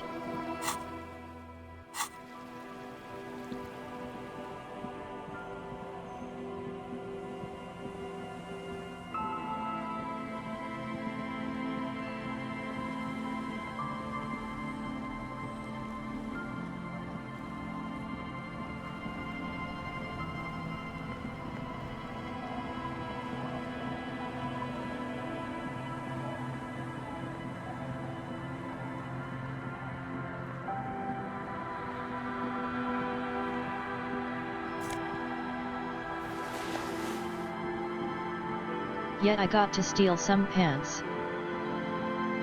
Let's go.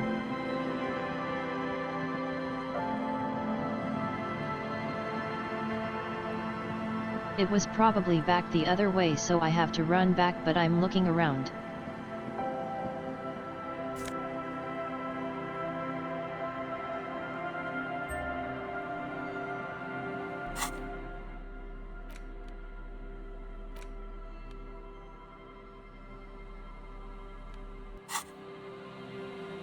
Well, that's a lot of money.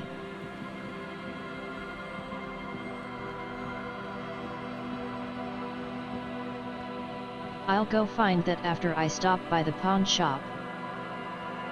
Wait, it's right here, yeah. It takes you a moment, but finally you spot the last of Morel's traps. This one's partially obscured by the reeds. The reeds bend forlornly toward the water. Some tufts have been crushed. The broken stalks sickly pale against the darkness. In the east, the city center hums to you. The trap feels light and silent as you pick it up. Something is different here. No locus, no phasmid either, but still. Well, the bait worked on something. This doesn't mean it was a reed monster, though. Unless you see one in there, I just see an empty trap. I should probably tell them. Okay. But after that, we get back to our own assignments. There really is no explanation for this detour right now. None. None whatsoever.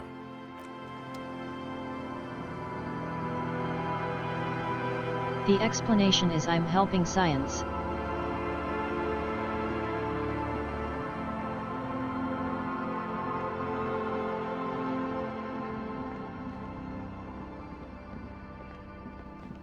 You like science, don't you? Hello again. How can I help you? Sure, let me have a look. Anything else you're thinking of selling? Money. I can stay Another somewhere time, tonight. perhaps. Do you have any recordings of the cool do Mama Aqua? You know that was a lot closer I thought it would be. The Coldima Madakwa. Sorry, I would never have guessed that you were that interested in ultrasonic sounds. Or birds for that matter.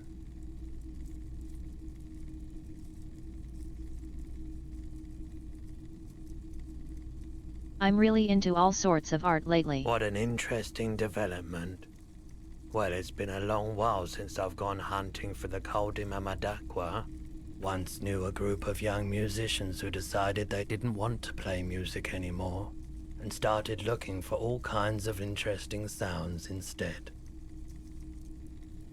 That sounds cool. Cool or not, one of them was obsessed with recording the Coldima Madakwa. And he was one of those passionate people who know a lot about all kinds of strange things. So he got the rest of us to join in his search. Did you ever find it? We thought we did. We got together all these recordings of unusual sound patterns, compared them, cut them up and combined them into the Symphonia Coldima Madakwa. Can I listen to it? Unfortunately, I don't have any recordings from my old life. None at all. But I do have a tape with some ultrasonic sounds that might be what you're looking for. Do we really have time for this? Yes. This recording comes from down the coast. Wasn't looking to record anything specific. Just left a recording device there one morning. Keep in mind, I have to slow this one down enough to make sounds well over 200 kilohertz audible to the human ear. It will be strange. As the hum grows louder, modulating but always unnaturally uncomfortably low, like it's coming not from the speakers, but also from inside your chest. Breathing is becoming difficult. Not good, not good. You're about to start suffocating. You have to stop this. There's a growing sense of dread. The sound is coming from inside you, but also surrounding you. It feels as though someone is standing just outside your range of vision and watching you, doing this to you.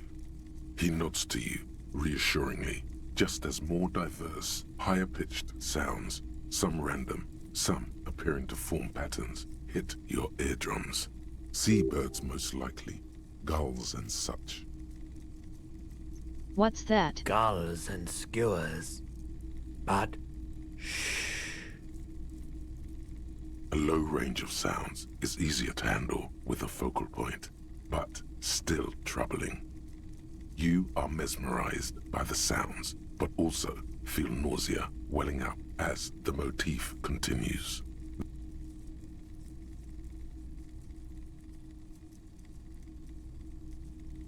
You know, now that I've listened to it on these new speakers, it's not the cold Mamadakwa. Wrong patterns, wrong photons. Probably some insect trying to sing higher than its predators can hear. Still, fascinating, aren't they? Early morning sounds. Maybe it's our other cryptid.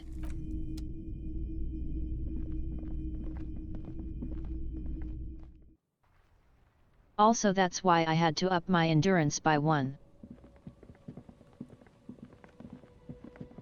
If I didn't think like that would just kill me with a heart attack.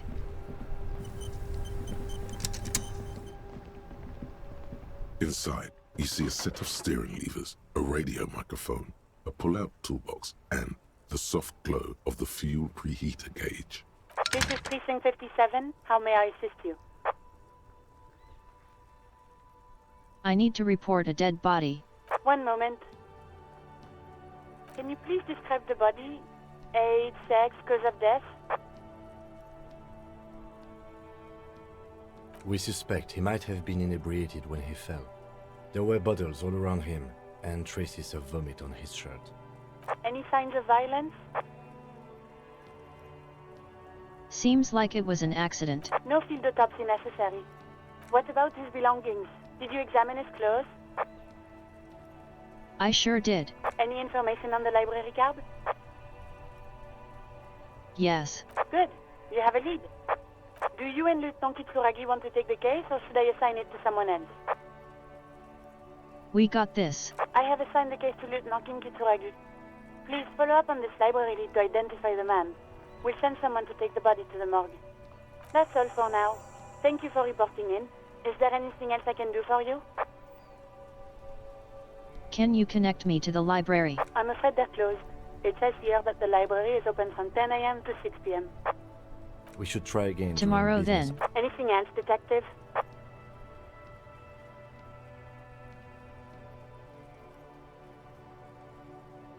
I don't want to go back to talk to that poor lady until I'm relatively sure. 57th, over and out. She is yes. In the cabin, you see a set of steering.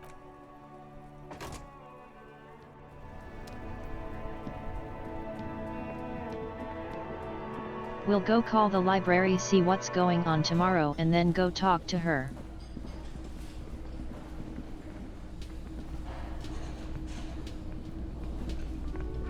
Oh, sweetie, I don't even know how to thank you for finding my husband and helping him out. I hope we haven't been too much trouble for you. It was a nice trip. Here, I want to give you a small token of my gratitude. It's a tie, Mexican origin. The pin is an antique, quite special. Thank you very much. The little silvery knob holding the tie together feels warm in your hand. It's in the shape of an avian skull, with 8 eyes. You could ask her about this when you get the time. It's probably a cryptid, but the phasmid, of course, is more important. You never told me you saw it. Oh, you don't want to hear about some old woman's ramblings. Hell yeah, I do. I love her ramblings. Ramblings? Nonsense. Your description of the phasmid is the most precise I've ever heard. But darling, I didn't even get the size of it right. You were a child, my dear. Really. It's extraordinary what you were able to describe. Now go on. Tell our friend about it. He's proven his interest in the field. That is a way, way bigger compliment than it sounds like. Hell yeah, we've made friends. Reflexively, the lieutenant read his familiar notebook. Well, it was summer. I was building a racing track out of sand on the beach near a tall stand of reeds. Quite a tall one. Many times my height, I remember. When, all of a sudden... How old were you? I'm getting ahead of myself. I was 5 and a half in Betancourt in the suburbs. My grandmother had a summer home there. She'd just started forming memories. Real memories. Not the billowy haze of infanthood. All right. Betoncourt got bombed in the war. It used to be quite near, circa 20 kilometers from here. What happened? The strangest moment of my life. I looked up and one of the reeds moved. Not like a plant, but like a living thing. It stood up and looked at me. Its body unfolded like some antique toy. I've never seen anything like it.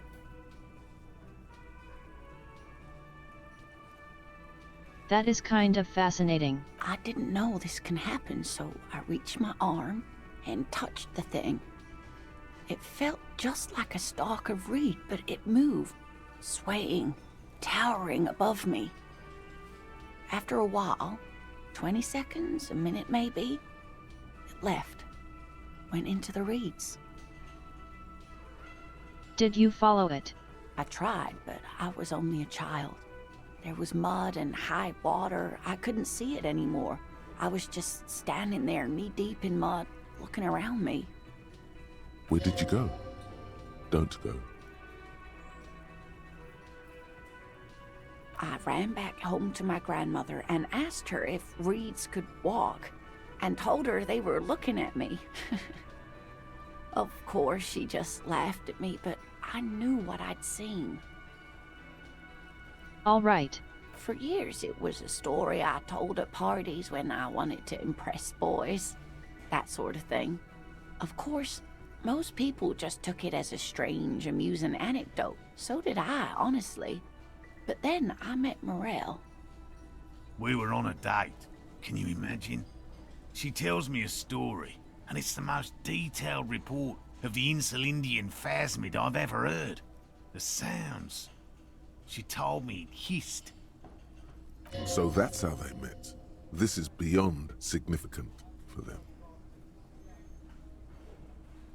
You know, fair enough. He wants to prove his wife's a phasmid exists. It did, yes. Like reeds in a gust of wind. The way it moved, the colour, how some of its limbs were white, like marble. It matched perfectly with what I know from other accounts. It was amazing. If it weren't for Lena, I might have given up hope years ago. It's no exaggeration to say that she restored my faith in my profession. You are on a date at... Our first, yes. The glance is tender, yes, but tempered by something else. A thought she can't express, even to him. Interesting. Its limbs are white. Not all of them.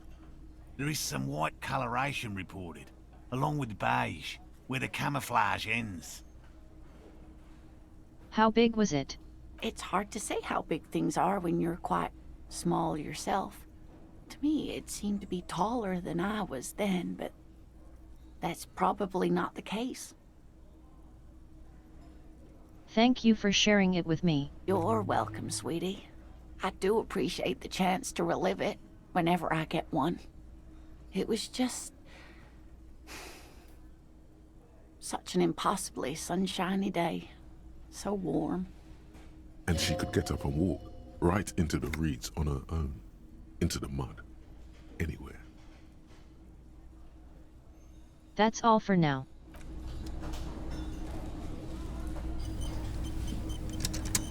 I couldn't possibly shower thanks on you as enthusiastically as my wife has, but I am grateful for your assistance, officer. No problem, bro. He tries to play it cool, remain professorial, but inside, this man is itching for some news on those traps. I checked them. Good. Okay. And? One of them was empty. Completely empty?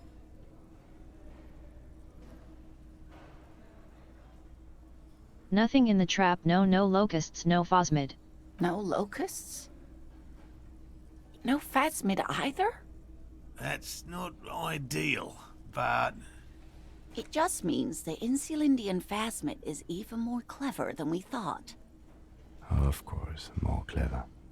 You're dealing with a subject near and dear to their hearts. It might behove you to tread lightly. I was already planning to. Yes, the Phantasmadeia picked off the locusts and escaped. This is good news, though we'll have to reconsider the design of the traps, make them more secure. Another trip to the reeds.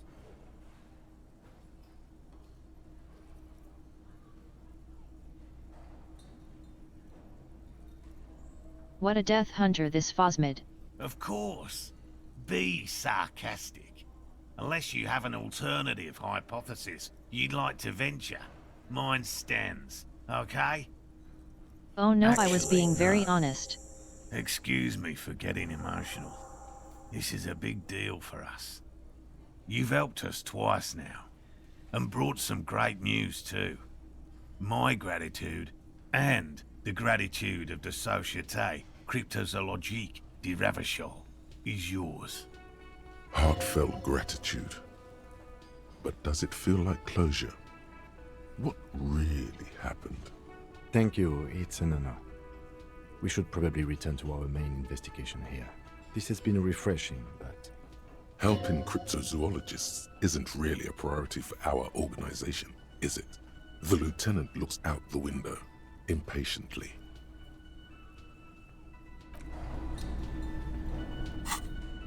Let's see if I can amp up my interfacing.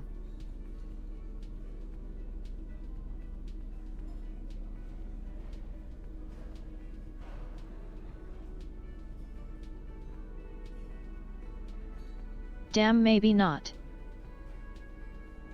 Do I have anything reducing it?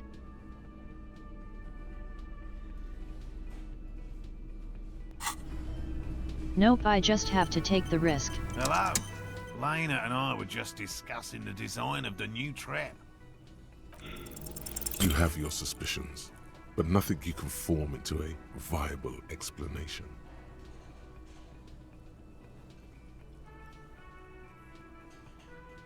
Maybe the locust ate themselves. Auto-cannibalistic locusts. I appreciate your unconventional thinking, officer. But really, cryptids aren't your area of expertise. True. It's okay, dear. Most hypotheses turn out to be false. So that friend Gary of yours? No. No, of course not. Why? He's kind of a dick. And a racist. Well, he's been a little unenthusiastic about the trip. More so than usual. That's understandable. He just wants to get home and warm up. Almost certainly yes. He doesn't want to say it, but this is unusual. Gary's been to the jungle with him, to places way more challenging than the coast. Why so eager to go home?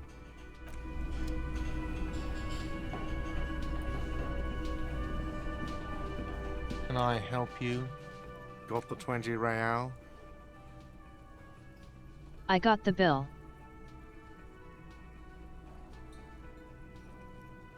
I know I actually really like them.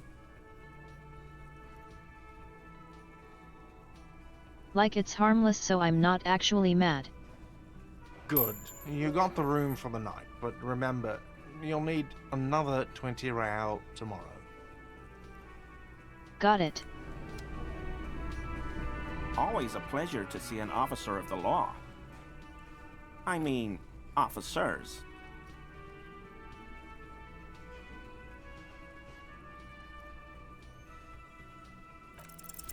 That shirt looks very uncomfortable on him. Look at the buttons, barely keeping that thing together, as if something is ready to rip out from underneath. What's he wearing under there? Yes, like a piece of ceramic armor, for example. You One are that right. makes a clicking sound when the plates meet each other, resembling pearls or marbles, stolen from the corpse in the yard near where he lives. I see you're a connoisseur of high-quality combat gear. I knew you'd figure it out, officer. I'm sorry I didn't tell you at once. I was ashamed of what I did. And I didn't want you to know. Yeah, he stole our armor. We're not detecting falsehood, sire. He's gearing up to admit the truth. This shame is surprisingly sincere. Gary, what's going on? I took the hangman's cuirass. I didn't mean to. God damn it, Gary. I know. Shame on you. Give the cuirass to the officer at once. Gary didn't mean to interfere with your investigation officers. He's just thick-headed and poor as dirt. But he's always helped us, given us a place to stay. And he's followed Morel into God knows what jungles. He's a loyal friend.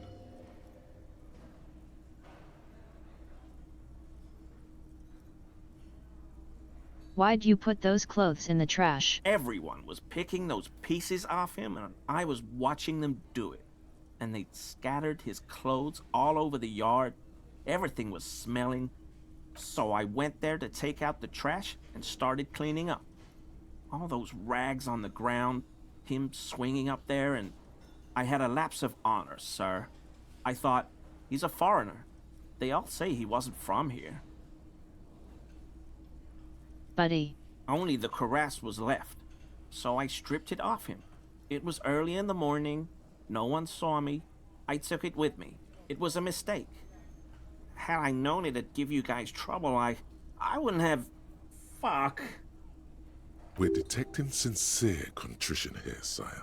He's not trying to flatter anyone. It's okay. It was a loose end, and you are tying it up now.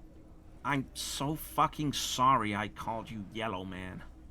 Sealite officers commanded the suzerain's navy. Most of them sided with the king when... He's appropriately pathetic. They were thoroughly conservative men, he realizes suddenly. It's difficult to say what the lieutenant thinks of this historic apology. His face does not belie emotions. Why did you lie to me? Because I was weak. I should have told you the moment I saw you, but... He's a scaredy cat. Do you have any information? I always thought it was the Union. Some Union hardasses. Lynched him because of the strike. But almost everyone in town knows that. I wish I could tell you more. All right. This is all he knows. Give me the armor. He sighs again, hangs his head, and unbuttons his shirt fully. A cuirass that matches the dead man's boots comes into view. Soon it is in your hands, smelling of his sweat. All right. Yes, absolutely. I will never do anything like this again.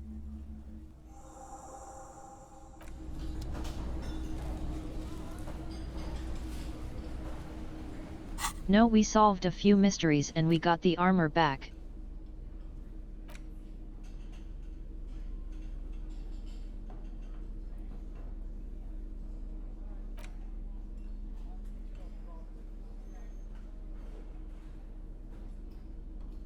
Oh, that's neat.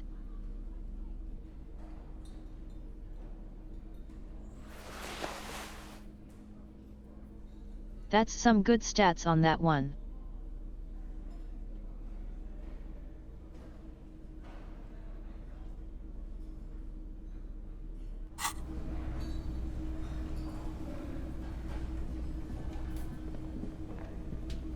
Alright, I want to rest him this time, but next time. Next time I might.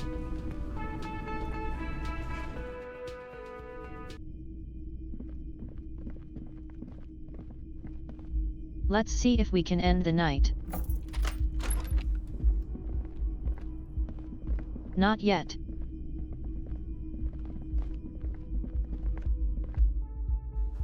Another hour because tonight's going to be interesting.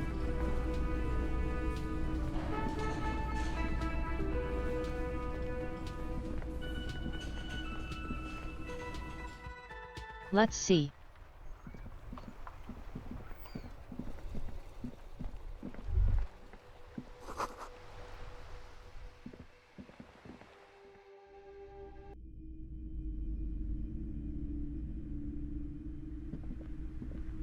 A small mountain of colorful board game boxes.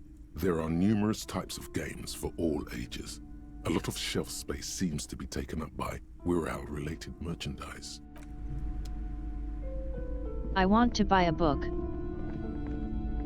Shelves filled to the brim with... No, too expensive. Shelves full of biographies of...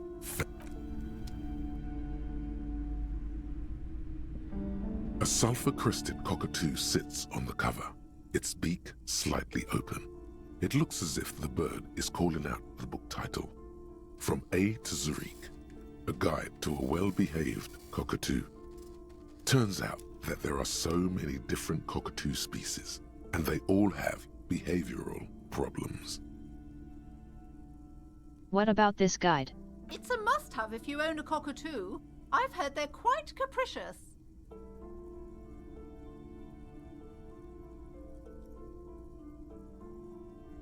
Sure, I'll buy it. Oh, a nature enthusiast. Good choice. I knew it was a good idea to keep that around. I want to learn about cockatoos.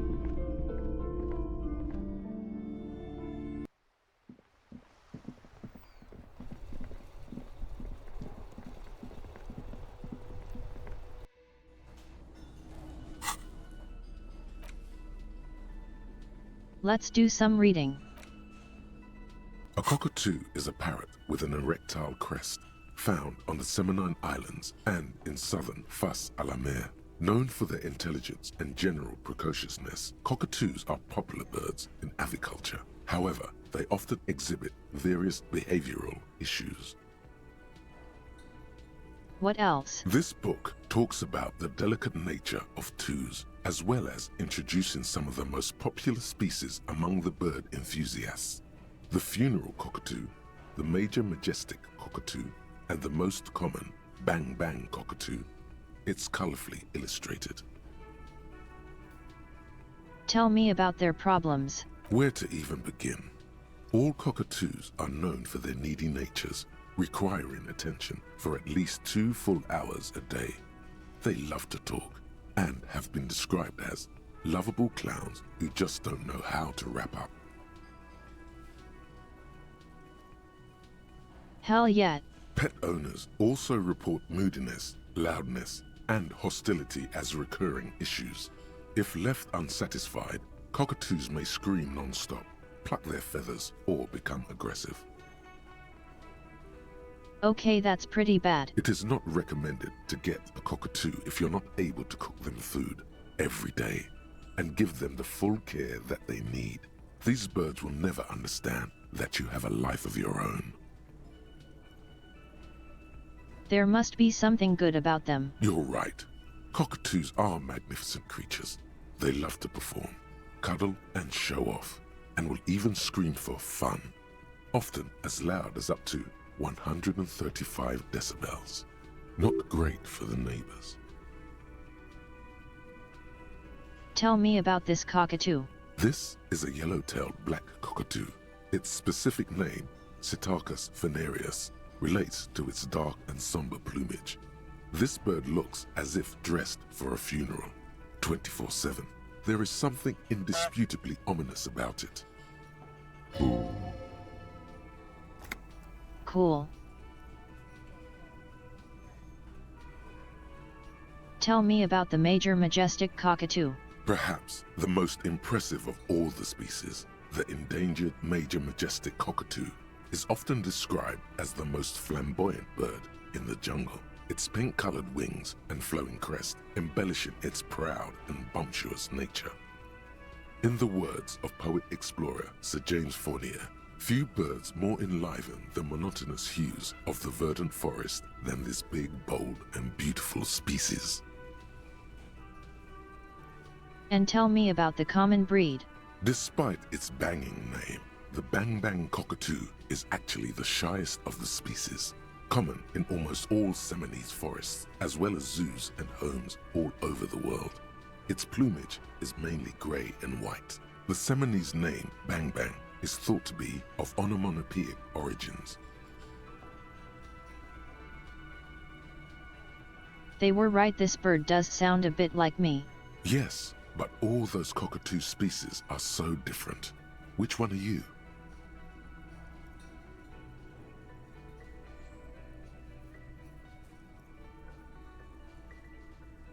Hell no, I'm the Major Majestic. You're right. Your Majesty embodied. This big, beautiful bird belongs on your heraldry. Hell yeah.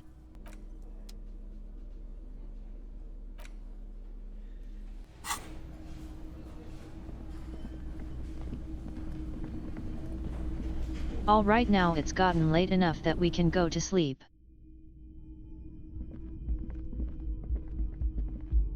Also, yes, absolutely.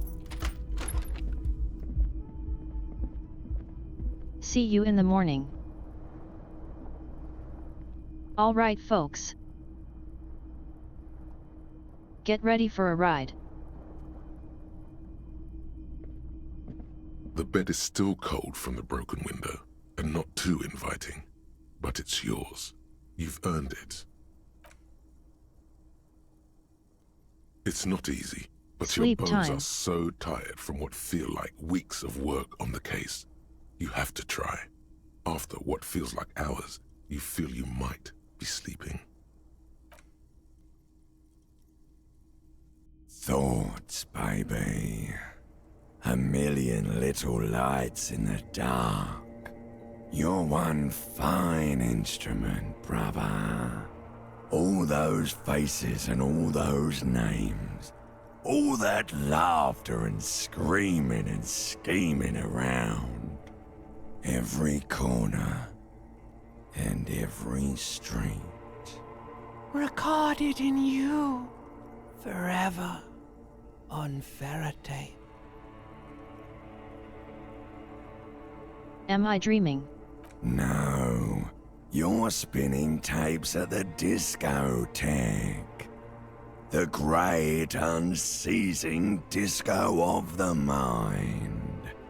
The flash. The bang. The endless learning experience. Spinning in eternity, baby. On and on it goes. For untold hours. At the disco where you first asked her to dance. Rising.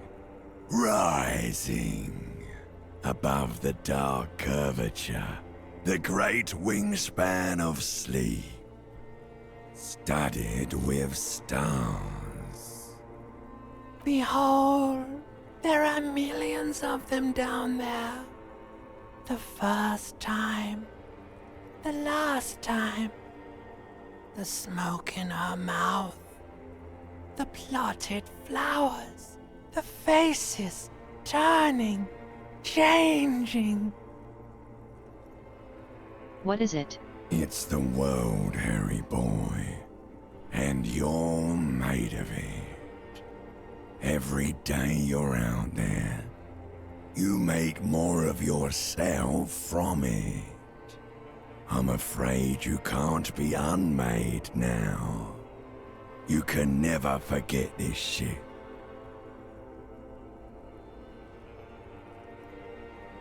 The colors and the voices. All stuck on loop. Whirling, spitting out words and images. You're the son of the world again. Harrister, a ceaseless agent. Picking up litter and old newspapers. Collecting your little bubblegum wrappers and idiotic picture postcards. Meaningless, meaningless keepsakes. I have collected all of those things. Reading your awful letters and recalling things, aren't you? The endless names of the world.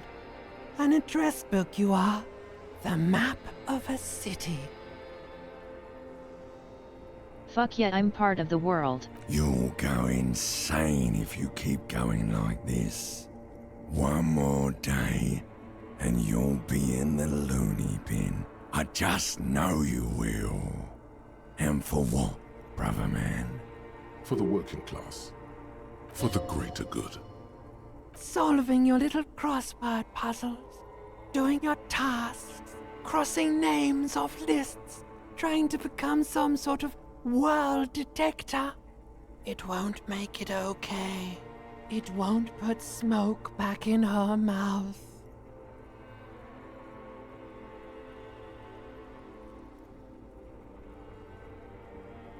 I'm building communism for all. This time we won't fail. There he goes again. He's a real political animal, our Harry.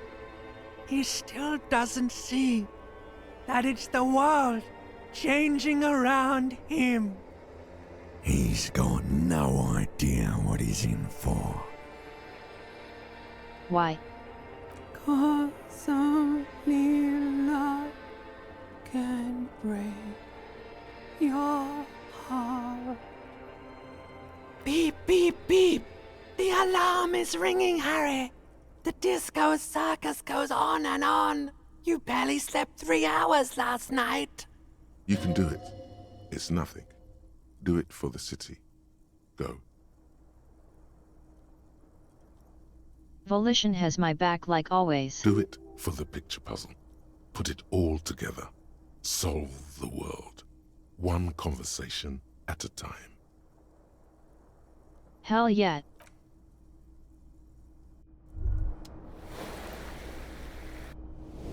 Rise and shine, comrade. It's time to get to work. What's going on? Despite all the thinking you've been doing, only 0.0001% of communism has been built. It's too great a task to undertake alone. You're going to have to get organized. Does that mean I need to clean up my room? Your level of personal upkeep is irrelevant. All that matters is your commitment to building the World Republic. You must seek out your revolutionary brothers and sisters. Find out how much communism they've built. Then, together, maybe you'll be able to build as much as 0.0002% of communism. But it won't be easy. Decades of persecution by coalition authorities have driven the remaining communists of Martinaise underground. They live underground. These communists aren't men. They're mole people.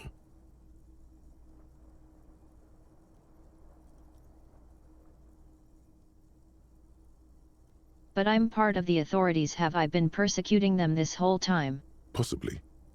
If you have been, it's only because you're a double agent acting in furtherance of your long-term objectives. Absolutely. Listen to this. Do you really think you're the kind of person an underground communist cell would entrust with a mission that requires such discretion? Maybe. Regardless, what's past is past. You need to look forward to the work of building communism for all.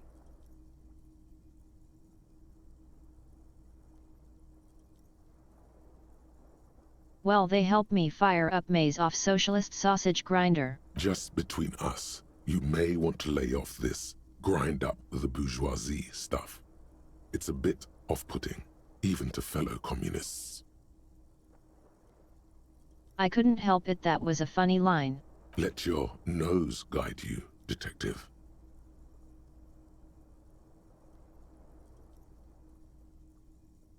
You must mean my nose as in my huge and highly functioning brain. No, we meant your nose, as in that swollen muck detector in the center of your face.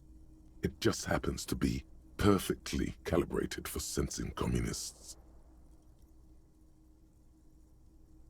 What does communism smell like? Failure.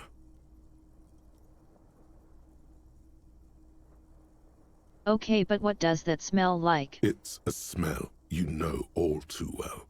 Simultaneously repulsive and yet darkly appealing. Musty with a sharp tang, but also a remnant of lost sweetness.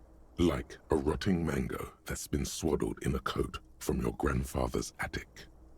People sometimes complain there are no real communists left in Martinaise, but you can smell their presence.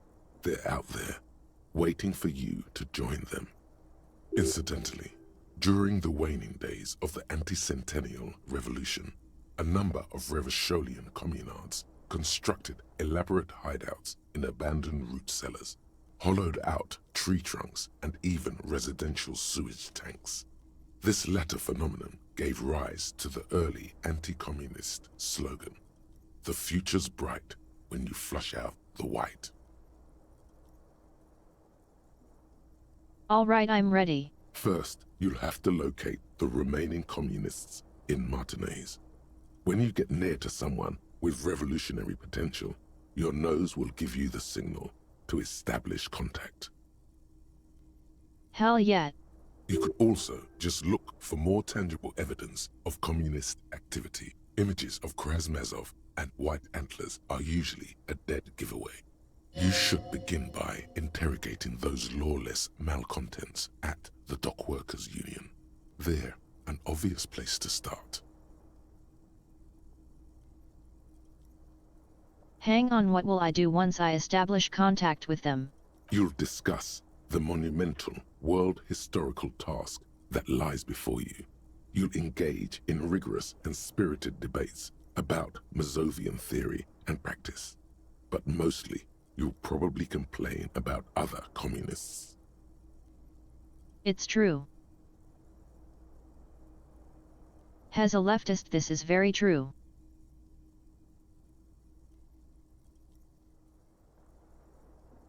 That's how you know the people who wrote it understand. Not at all. Complaining about other communists is one of the most important parts of being a communist. All right, let's get to it. Here we go. Wake, brave worker, 'tis no time for bed. Fight till there's no slaves below, and no masters o'erhead. Hell yeah.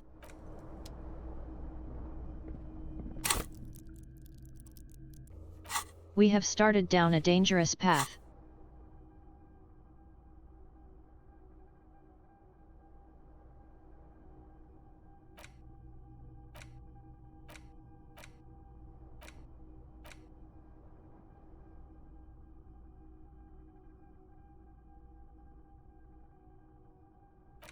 I've got a couple other things I can learn, time to get rid of a few things I don't need.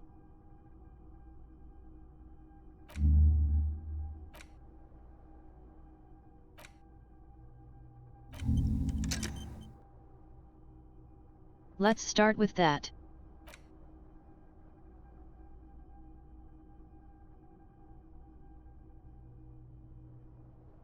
I don't think I need to be depressed.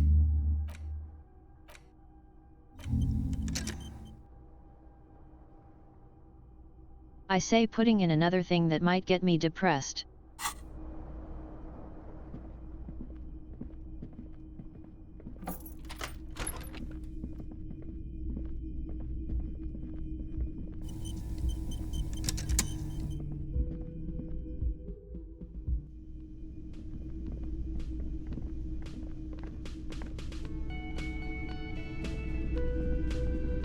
All right, we got to call the library.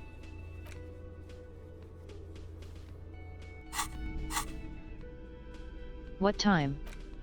The library card is folded into two. Billy is a unisex. If lost, please return the card.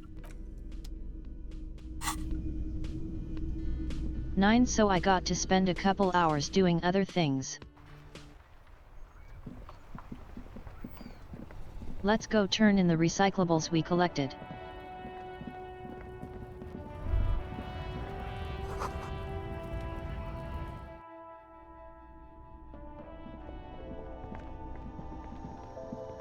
We've got a fair amount now. The tear machine stands in the corner. A sign says, 1 bottle equals 10 cents. Your bottles clunk into the machine, and the money appears with a satisfying jingle. You're a richer man now. Hell yeah. Let's clean up the mess.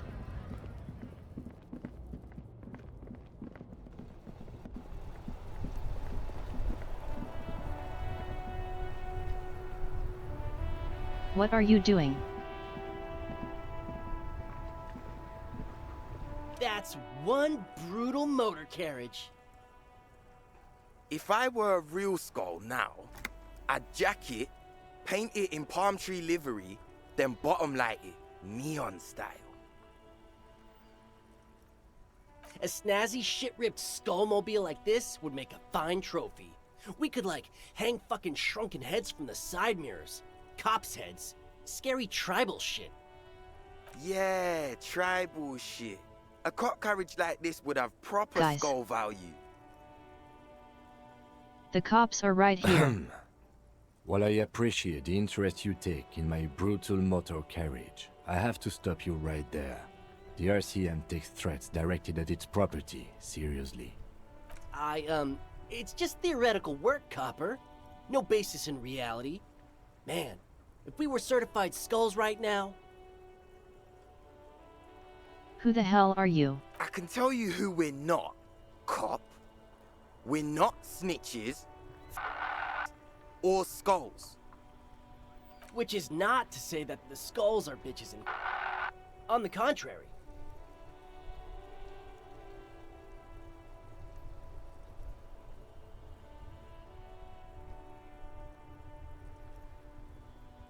Okay. The part of this presentation you want to take home with you, cop man, is we're not part of the skulls yet. Okay then, let's indulge in some intellectual exchange. These young men seem eager to share their beliefs. Who? You don't know? What kind of cop are you? It's not a question. Don't get into it. No. The skulls are the most vicious gang of the Besmertne. Besmatine, or the Besmati, the Immortals, are West River Sholian crime syndicates. The nastiest bunch of psychos ever. Jacking carriages and getting into high-speed chases. Possessing an infinite amount of fuck-all swagger, infamous for their non-verbal modus operandi. Nonverbal. If a skull spots you, he will pull out his dagger and stab you without saying a word. The lieutenant's voice is as calm as usual, a testament to the violence and death he's witnessed through the sight of his firearm. They usually occupy the burnt-out quarter in Jamrock, or you can find them loitering around the brightly painted bottom-lighted vehicles. I can't wait to become a skull. Bottom lights are wretched aggressive. Are you sure you should be saying this in front of a cop, buddy? What's with those jackets? What about them?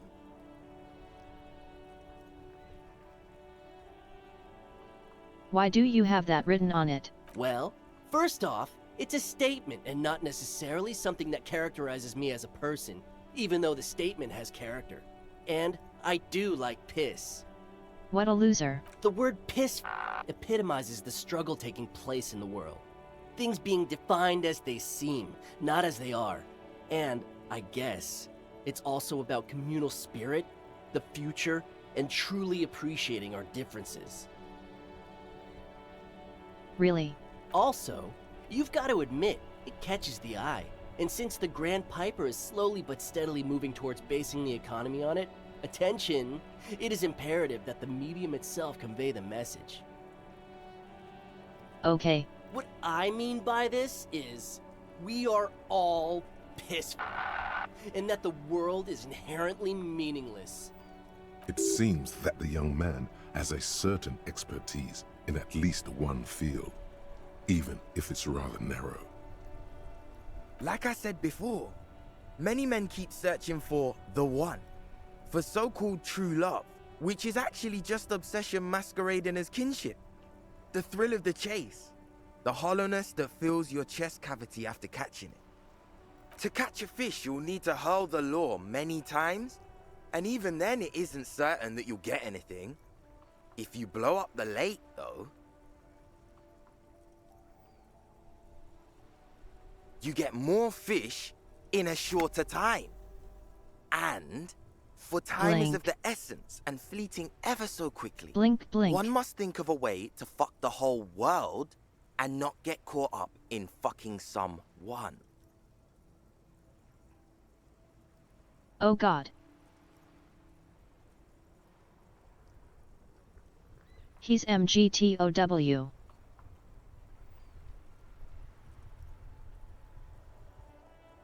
Because when one fucks everything, he fucks nothing. And that, to me, feels glorious. Sticking your dick into the void. Okay.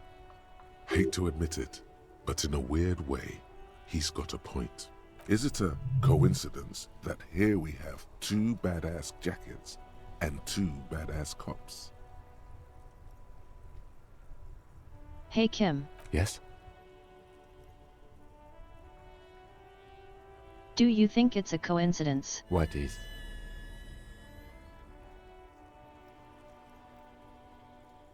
There are 2 of us and 2 of them. What are you implying? Which one would you wear? I'm not sure I understand you, detective. Which kind of them are you? Neither.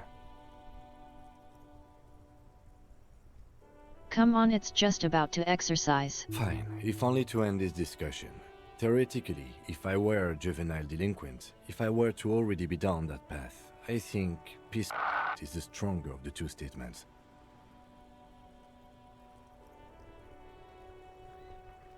Seems about right, especially considering your heroic exit attempts.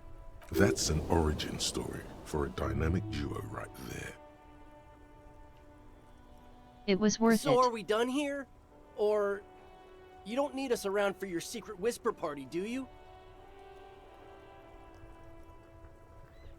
Do you guys know Cindy the Skull? Oh yeah, Cindy's a right proper skull. Yeah, a true artist of the future. Just like Arno van Eyck. By the way, if you see Cindy, give her our regards. For all their nihilistic posturing, these young men are not lacking in youthful idealism. Odd, there isn't a hint of hate in them. It's like they're piss and fuck the world out of some kind of moral obligation. The lieutenant on your left is unusually lenient toward them.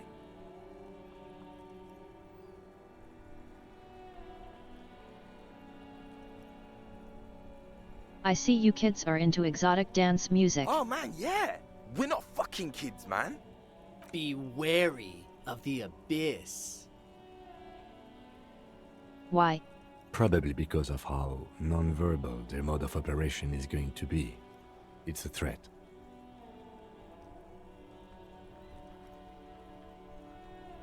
Cool. But I don't. In fact, I dislike them so much I'm willing to drag you boys back to the station just to calm myself down. Hey, there's no need for that.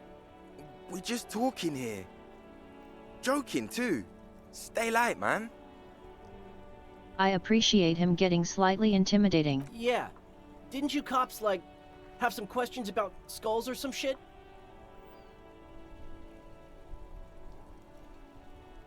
Are you part of them or not?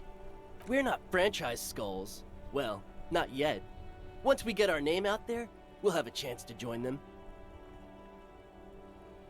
What makes you think that? Because we can be just as psycho and vicious. You'll see. But in a non-threatening and definitely legal way. Right on, fuck. So what's happening now? The Union does their share of policing in Martinez, at least where gangs are concerned.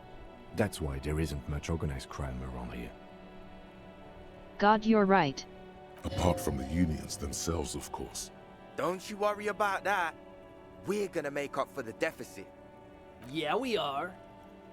Mm-hmm. Do you know anything about the murder? Murder? There was a murder. Yeah, sure. We'll gladly tell you everything we know about it. It was a man. Also, he was hanged. He was hanged from a tree. Yeah, I mean, duh. These punks don't know anything. Let's just move along. Hey, stop right there. How does one know anything?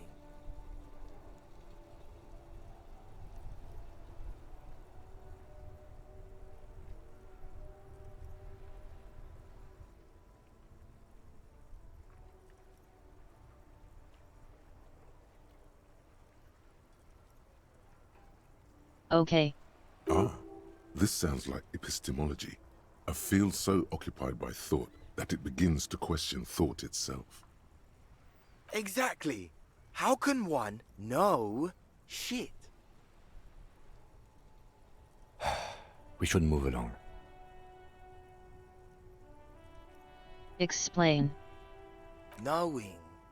We think that we know, but where does the thought originate from?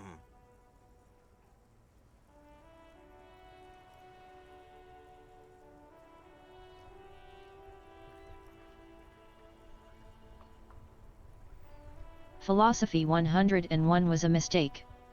It seems that we can only think, but never know. So you don't know shit. Precisely. Know anything about the armor? Nope. But Cindy does. Don't tell him that. Skulls don't tattle, man. Cindy wouldn't. You already said she's a skull.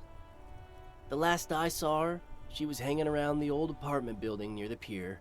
Just don't tell her you heard it from Piss and Fuck, alright? I think she wanted those gloves for herself. Be cool, man. Okay?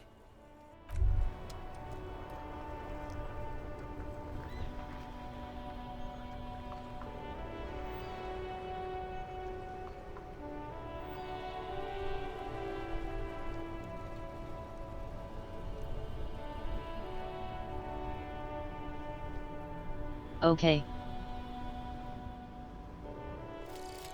Call the Mama Dakwa. It's not only your eardrums that register sound anymore. Your very skin has become an organ of hearing. Looking for a whisper, light and low. A god who's very, very silent. Nothing escapes you. A cockroach in the other room. A candy wrapper falling on dry grass. A drunk falling from a chair in a bar 20 meters away. In fact, you haven't heard the Call du Mama Dakwa, but you have discovered that you have amazing hearing. It must be the only part of you the alcohol hasn't drowned out. Keep listening. Hell yeah. That's not bad actually.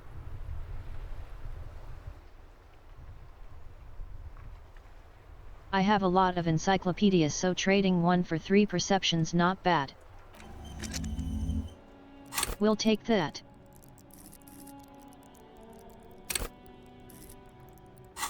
Yeah, I'm fine with that.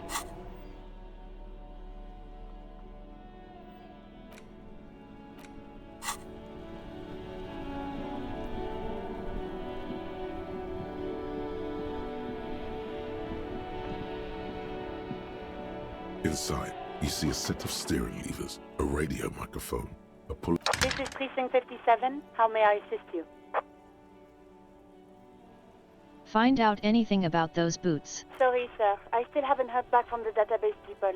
Try calling again later. Is there anything else I can do for you? 57th, over and out. In the cabin. Fair enough.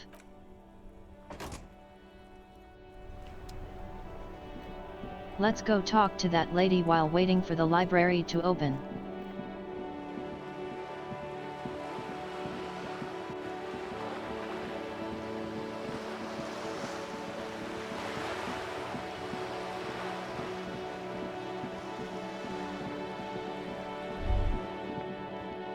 There. Do you smell that? What? Can you not detect that inimitable whiff of dissatisfaction and restlessness, that sense that the world is in need of dramatic, even violent, reordering? What do you smell? Nothing. Or at least nothing in particular.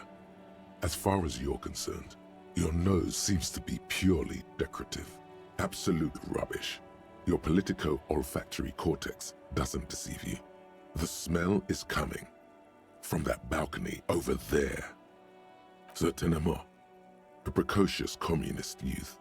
A symbol of a kinder, more hopeful future.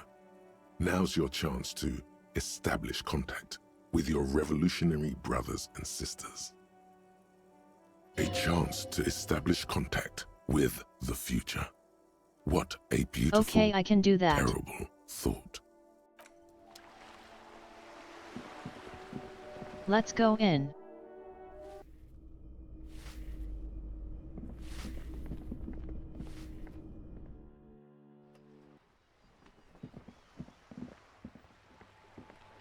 I need to talk to her anyways. Ooh, the piggies have learned how to saunter up staircases. I didn't think you could do that with hooves. But here you are. That's right, we've evolved. Yeah, I can see that. Cool mutations. That smell coming from her paint bucket. It's not paint. It's heavy fuel oil. Yo, that's fuel. Red-dyed heavy fuel oil, intended for exclusive use in government vehicles, to be precise. What did you think I was using? Aquarels? Sucked it out of a cop's fuel tank myself. Back in Jamrock. She really did it. She's proud of it too. You ain't seen nothing yet, Piggy Boo.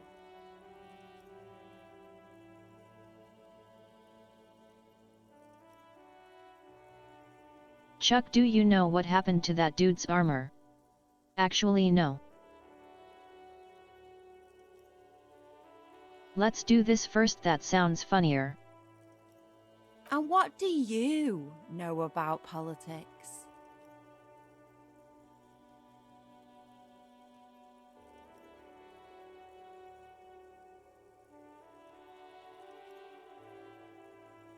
I can't help it. The girl erupts in a cackle that seems like it should belong to a much older woman. Oh, that's very nice. The little piggy wants to make sausages. Out of what? His little piggy friends? Don't worry, Kim, I will never make you into a sausage. It was not a concern of mine. Sure. I know someone who'd love to talk that ideological stuff. You're looking for Steban. Who's that? A right communist who runs a mega cool and very secret meeting. Where? I might. No. The lieutenant let slip a sigh that seems to suggest this turn was utterly predictable. Come on, wicked man. Grin, a laughing skull. Death hilarious. This is gonna be bad. Oink for me, piggy. Just once. Fuck you. Be a good pig now. No oink, no goods. Fuck you. Wrong! This is exactly how I treat my little brother. Well, well. Seems like we're dealing with one tough pig. I'm impressed. The lieutenant, needless to say, is not impressed. Sounds like you're really serious about meeting Steban. It's touching. Sort of. Steban's group meets only at night. in an old room in these apartments here. It just so happens you're in luck. Their weekly meeting is tonight. Poke your snout around sometime after 10 p.m. and you might just find them. Why do I feel like there's a catch? Oh, smart pig. Because there is. See, Steban's a bit on the paranoid side. He's got all these mega secret passphrases to keep out infiltrators and the like. You can't join the meeting without one. Sure, I do. Steban trusts me. You're not going to be helpful, are you? Why would I? That would be so boring. Now, let's see if you're half as dedicated a communist as you say you are. That's enough. Off with you then. What do I care about some fucking tin eggshells?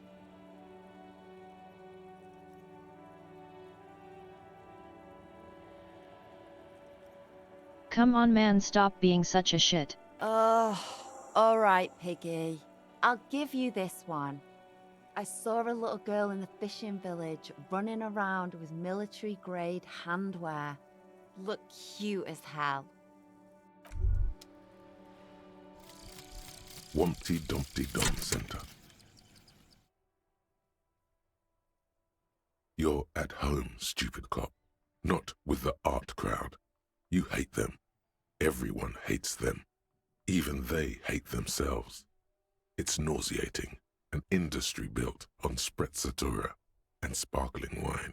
And, let's be honest, tax evasion schemes. The Wumpty Dumpty Dum Center is the heart of this unholy symbiosis of aesthetics and tax optimization. And now that you've internalized it, you can have a piece too.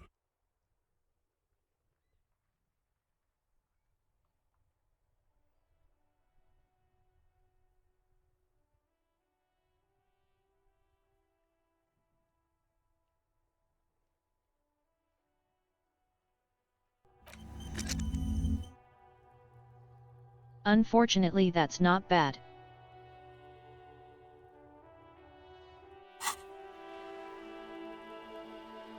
Much as I don't want those minus to my suggestion. That is some pretty good bonuses.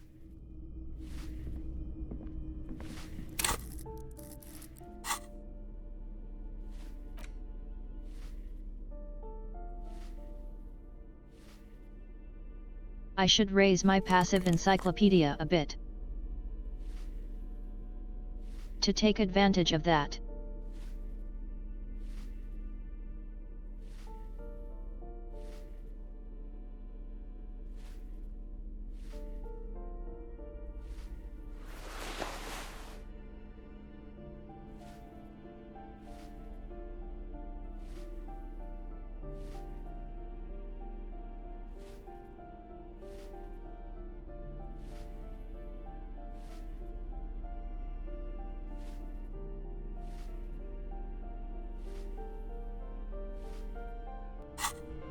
Yeah, I can work with that.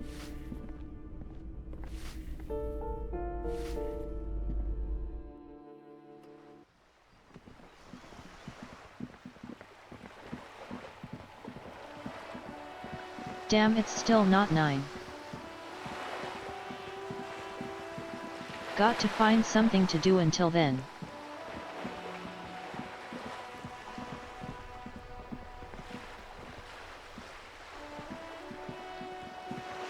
What's that?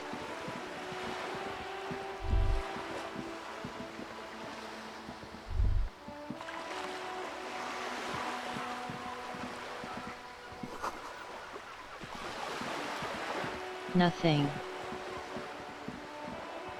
Hooray.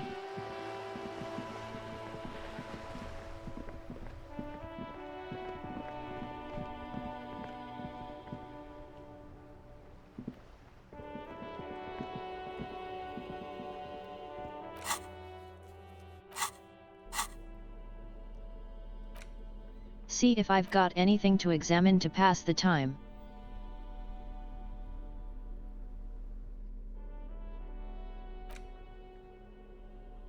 Oh, I didn't look at this. The front of this quarterly journal features a large satirical portrait of the late King Friesel.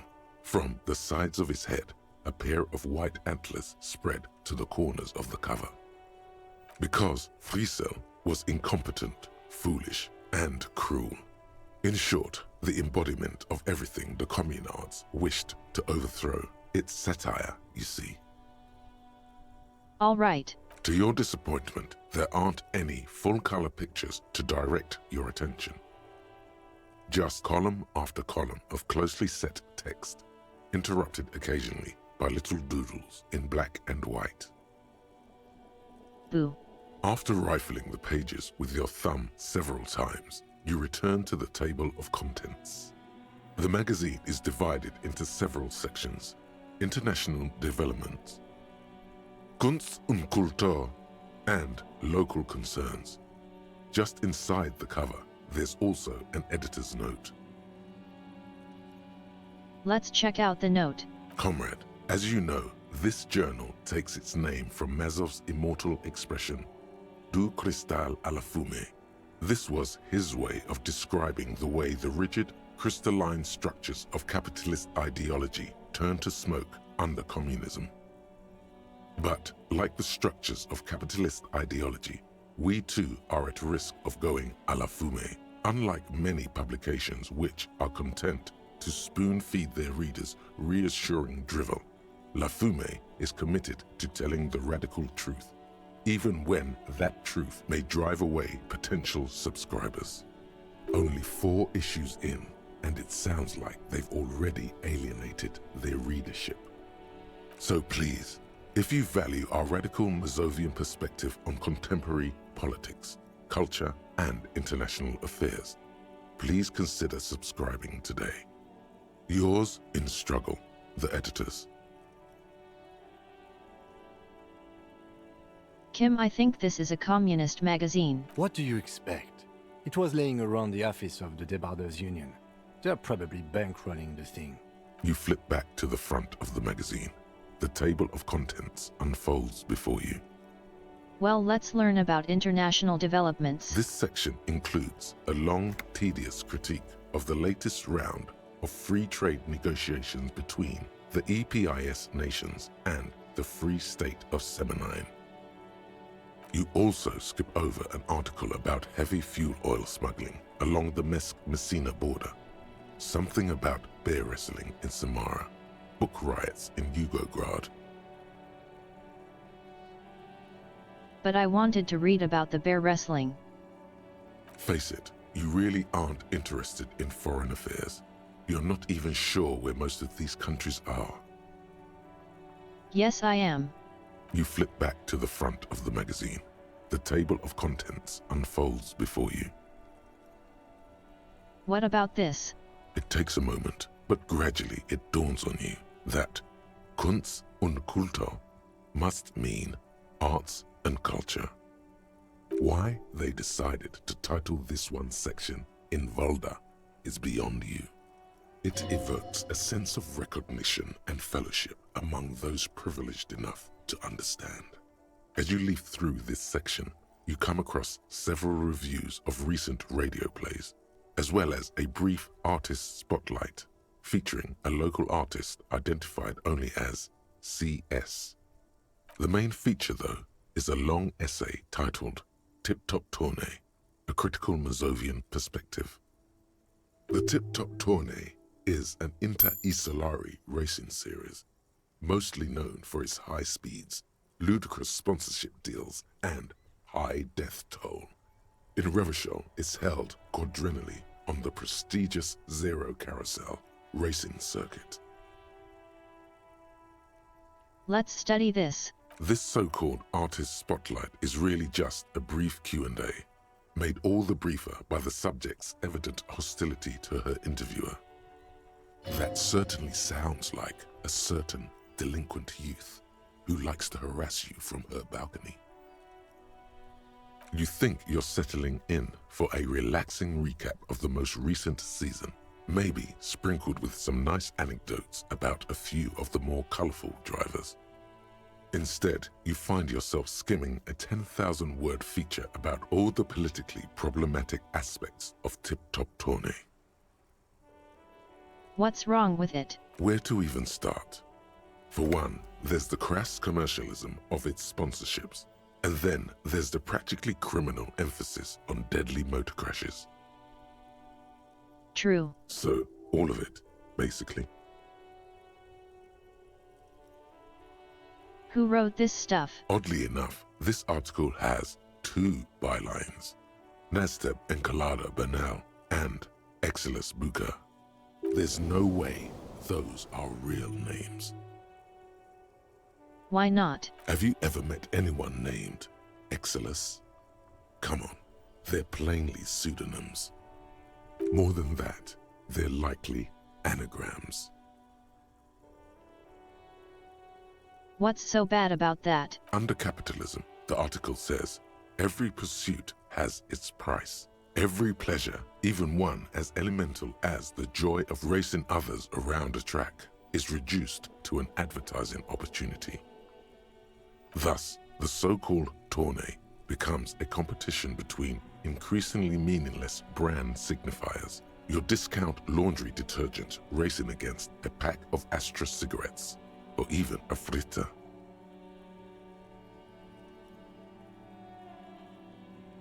Right, but then you get to see them crash. And that precisely is what's problematic about it.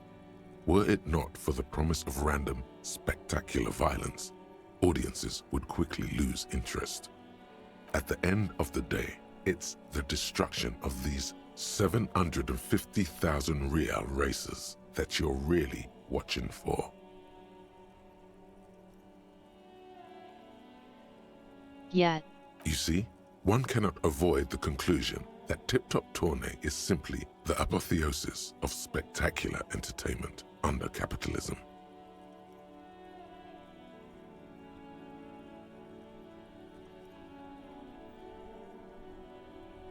I can't not, it's amazing. Kim.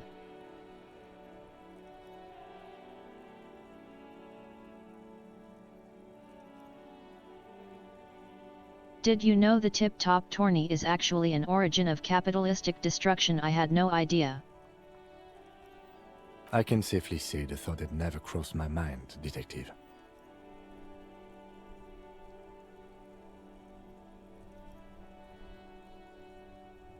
I wonder what else is really just a metaphor for life under capitalism.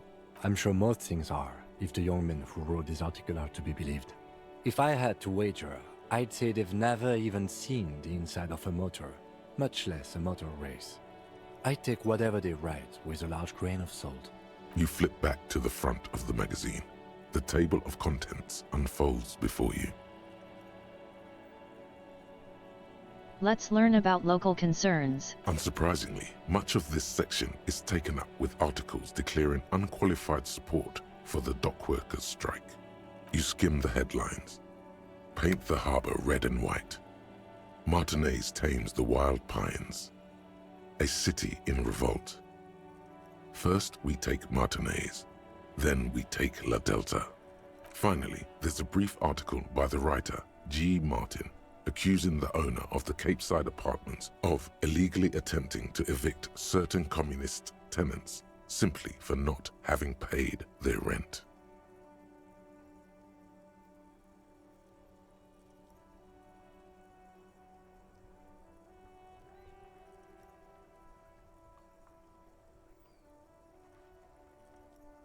Charge of rent just to live somewhere is pretty outrageous. The writer G. Martin remarks dryly that capitalists love wealth redistribution, so long as it's only redistributed upward. I mean, it's true, the rentiers have been bleeding you dry. You really ought to find your own place one of these days. You flip back to the front of the magazine. The table of contents unfolds before you.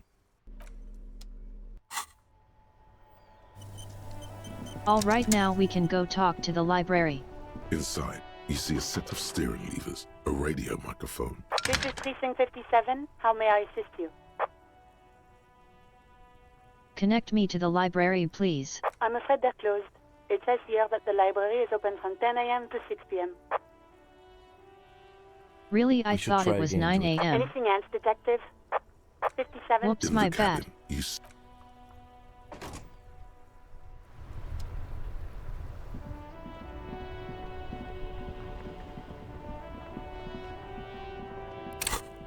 Well, heck, now I have to entertain myself again.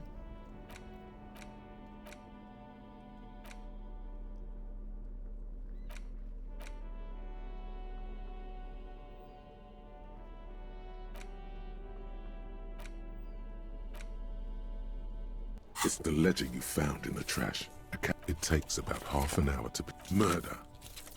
Joseph It's time to Mills. just zoom Okay. through this again. Yeah, no one. Mills. See? Smoking hookah.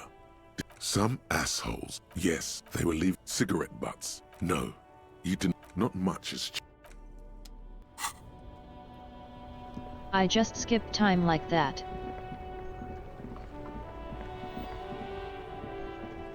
Staring at the same case file again. Inside, you see a set of steering levers, a radio microphone. This is Precinct 57. Hold on, officer.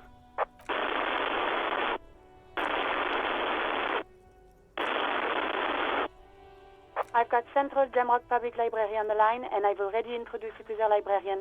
Connecting the call in 2, 1. Yes, this is Central Jamrock Public Library here. How can I help you, officer? He sounds worried, yet ready to assist. This is how people get when the police call. Fair enough.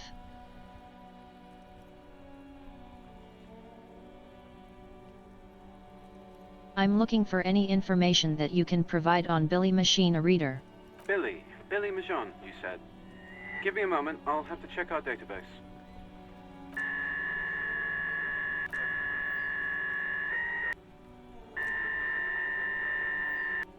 Yes, hello, are you still there? I found Billy Majon's home address, is that alright? No phone number, unfortunately. They're too poor to have a phone line. That'll help. Here we go, sir. Rue de Saint-Ghislain, 33B, apartment number 20. It's in Martinez, I believe. Cape Side Apartments, it says. That's all. Do you have any other information? It says here that they returned their last book just a few days ago, but I wasn't at work that day. Do you know anyone who was? Marie? Marie? Do you remember a reader named Billy Majon? They returned a Tybalt book the other day.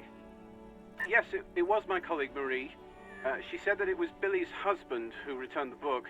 He also asked for this new sci-fi release, Lowe's Radio City 87, but we don't have it yet. Good. You have a name now.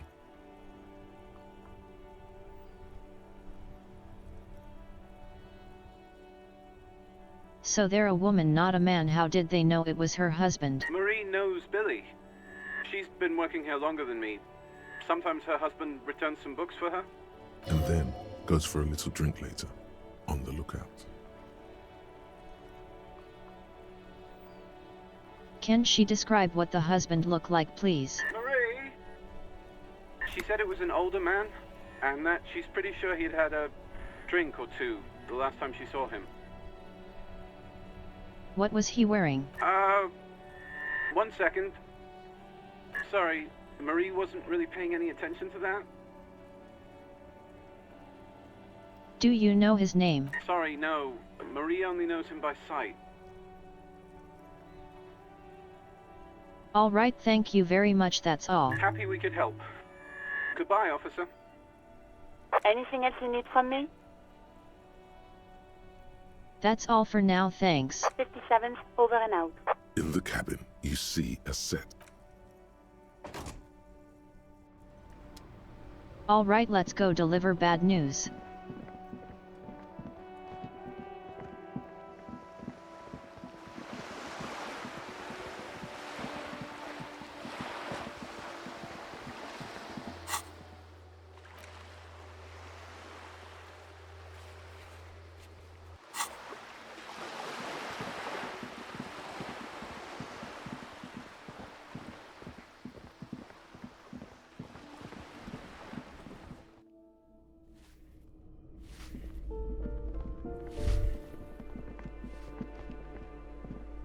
You hear someone walking around inside. Not that one.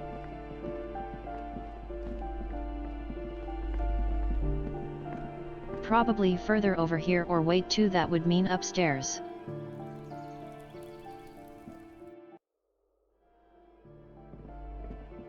Up we go.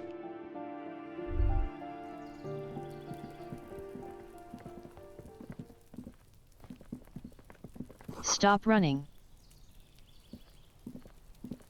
A weathered brown door. The number reads 20. The lieutenant motions to you to go ahead and knock. This is the door. You already know it's the right door. This is going to be so hard. Get yourself together. It's just police work. Hello?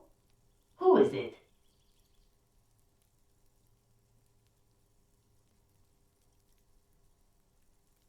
Is this Billy Machine home? This is the police. Please open the door. The police? A moment, please give us a moment. There's fear in her voice. Come in, the door is open. Yeah, this is going to suck. It's you from the book stand. Did you come to bring my cockatoo back?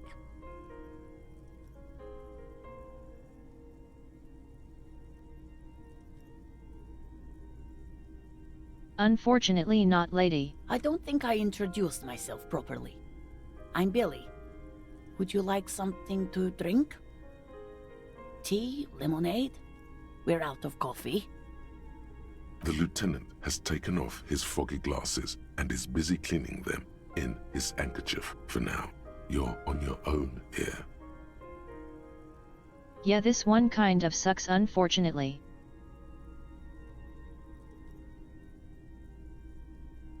But in an interesting way, this isn't a bad question, it's just damn girl. He must feel vulnerable without his glasses. Is this why he's letting you take the lead?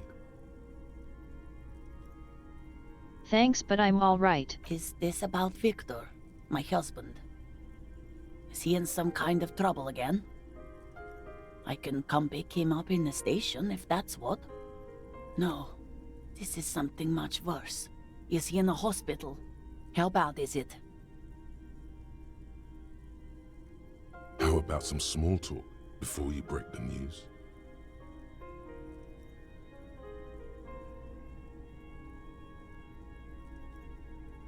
You live here with your husband, right? It's me, Victor, and the kids here.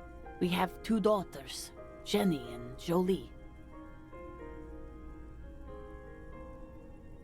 I remember you mentioned them at the book stand. Mm-hmm. They came home later. They're good girls. Is anyone else here? The girls are staying at their friend's place tonight. And Victor is... out. No. Vi, do you have any news?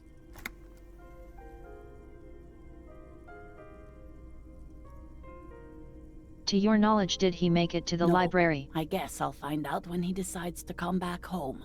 It shouldn't be long from now. He's never gone for more than a few days. Let's make sure before we say anything. Oh, it's in Jamrock. The one at Mayro Street. I don't know the official name. Central Jamrock Public Library? I think, yes, if that's the one on Mayro. It is. Just to return a book of mine? Why? Why all those questions, Detective? Did he... Do something? Break something? It's a fool's hope. Yes.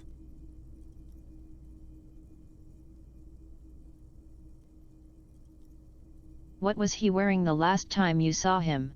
His old leather jacket. It's just your average brown leather jacket, but he bought it as a teenager, so... What about the inner lining? Yes. The lining is hand-sewn. It's blue. I tried to make the thing more weatherproof since he's running around with it in the middle of winter. She folds her hands across her chest. Give me just a sec.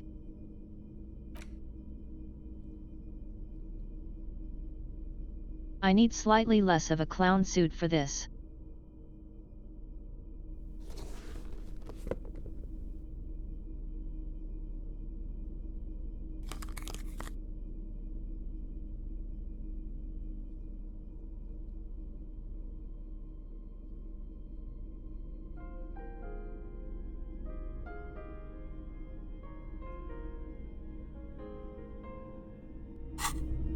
She looks up, too anxious to say anything.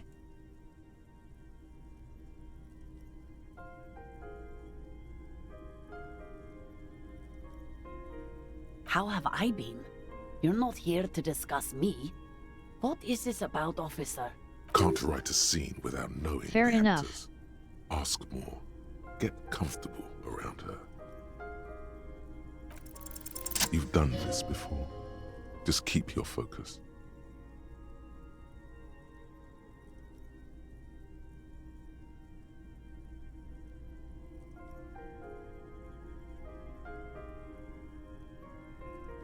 I'm very sorry to say, but your husband Victor Machine was found dead on the Martinez boardwalk. What did you say? I'm very sorry, man. Oh.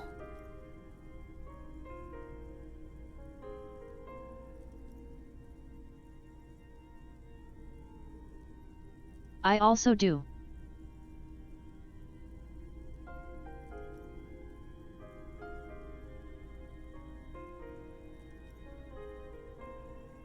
And the fact that you were technically using them to verify the information, so that would be easier to confirm when you told her.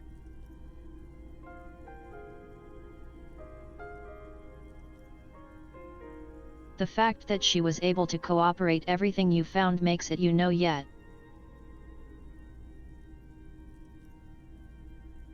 So you were just doing your job to make sure, but damn. Oh. But... he was just... But he was just here. Alive. We understand this comes as a huge shock. I want you to know that me and my partner are here for you if you have any questions. Take your time, man. What happened to him?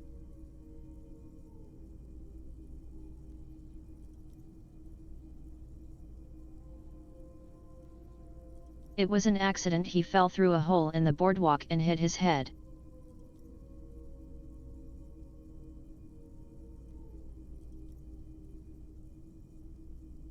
I like how these two statements are slightly different, but one is more accusatory and one is more general.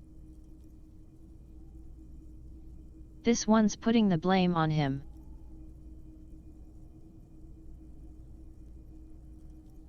This one's much more what was happening at the scene in general. And the answer I'd give: was he drunk?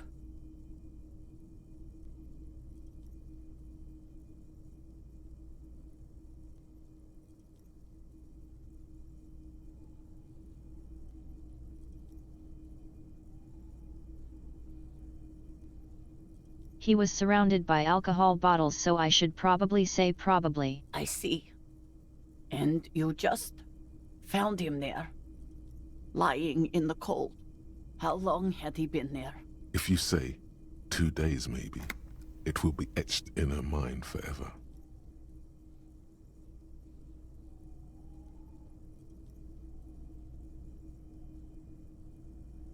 It's hard to say at this point. She blinks, eyes welling up with tears, as her hand starts searching for something from the pockets of her dress. Here.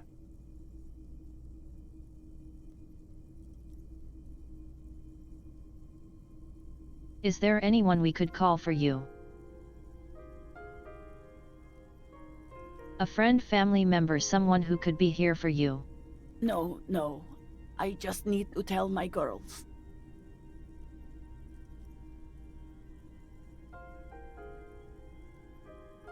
Oh, that sucks. God. Should I call them? Should I tell them to come home?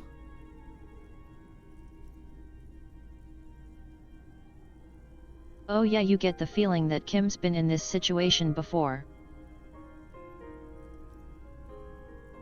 And assumingly most detectives have, unfortunately. No. A day.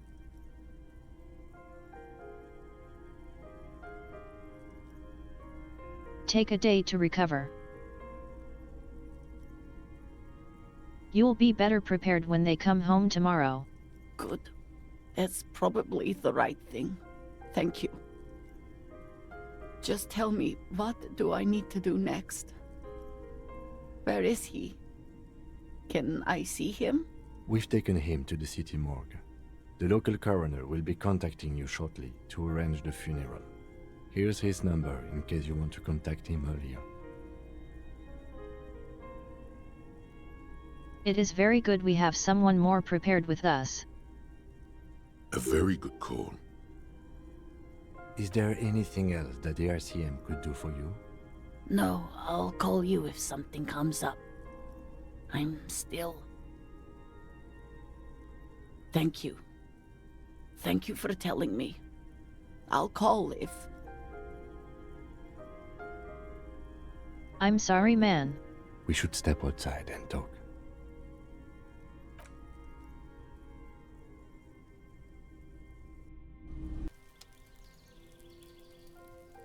Big oof. You did well.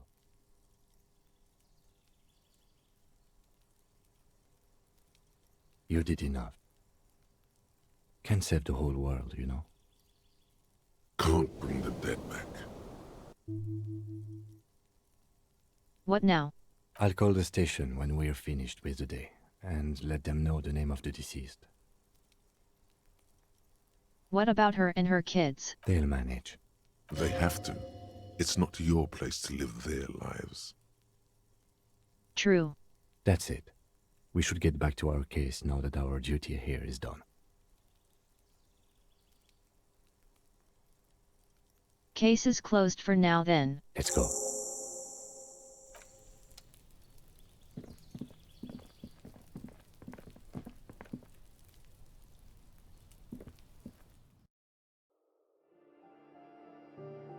It really is. That was a very good quest. That was an excellent quest even if it was really sad.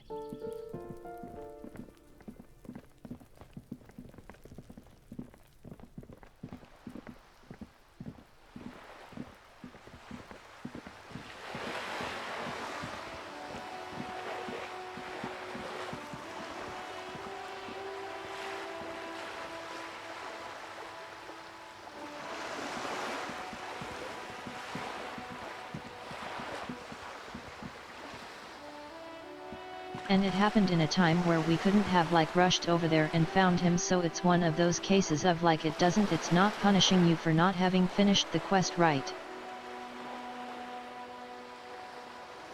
That was a bit of a blur, but...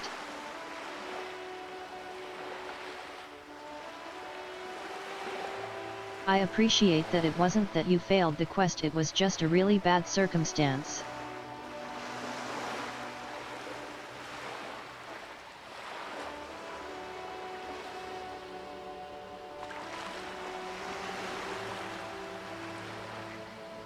Yep, I like that very much. It makes Harry a much more interesting character. A mess of a man, but he's good at his job.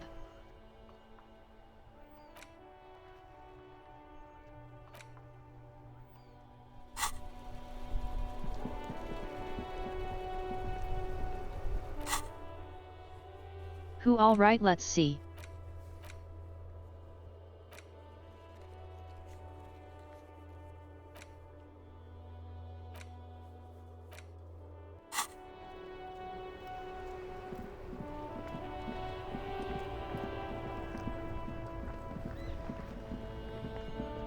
A fair amount, possibly.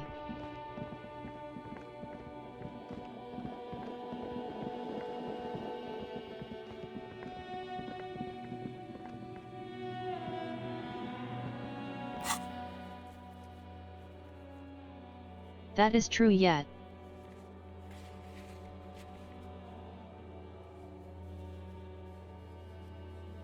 That's a lot of cases are that our dude solved.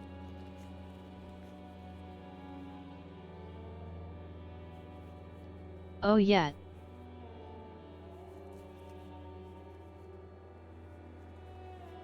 You know me, I am in a notorious disliker of the cops.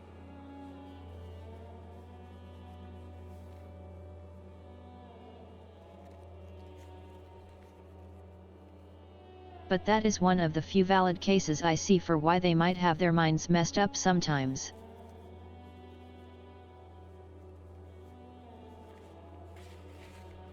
All they see is people on the worst day of their lives and they aren't trained to be empathic.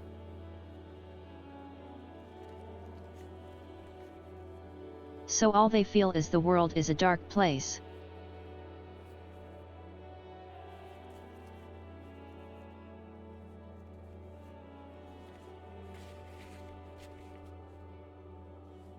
It's one of those jobs where you have to have a very powerful soul not to get fucked up.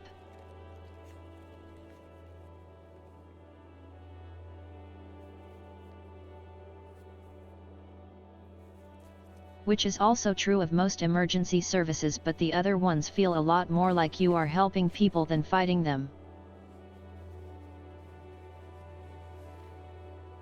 Like I have said, I used to be an EMT.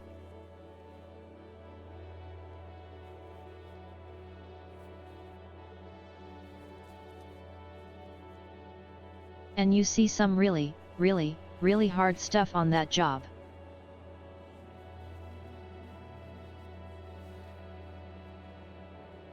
And people in the worst possible circumstances.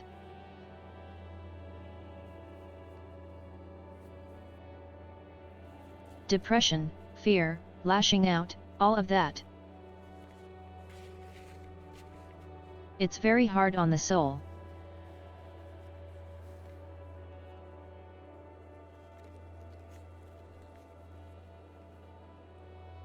But at least in medical services your job is trying to save every life you can. There is solace in that. There is something that can keep you intact.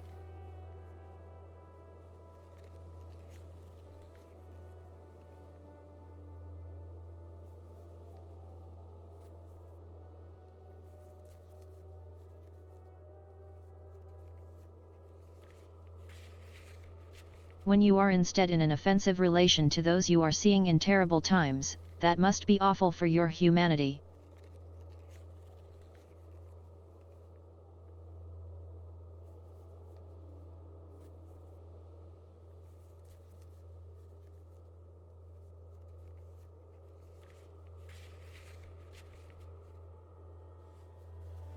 I can understand it, but it doesn't of course forgive people who break morals.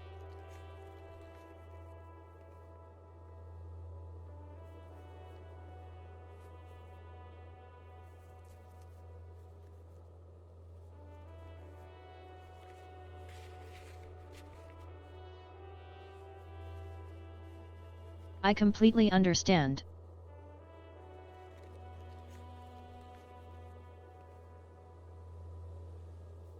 It's different, but I get it.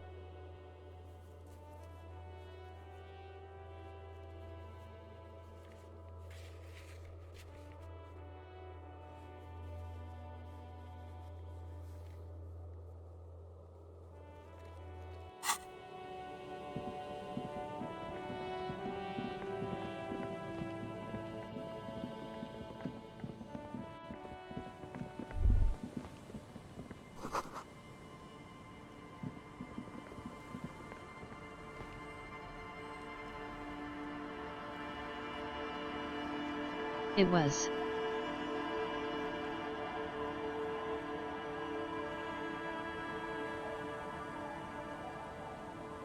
It was important and I am very proud of it.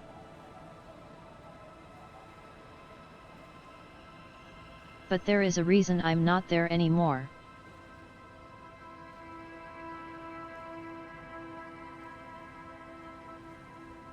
And I don't talk about the actual work much. It's stressful.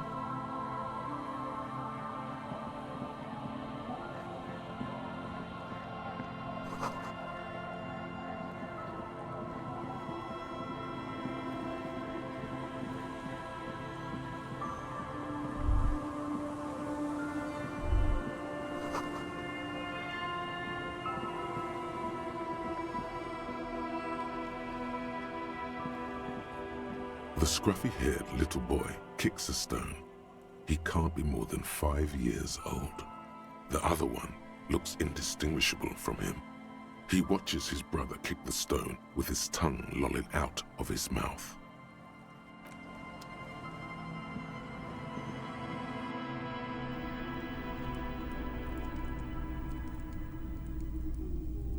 True. Hello, mister.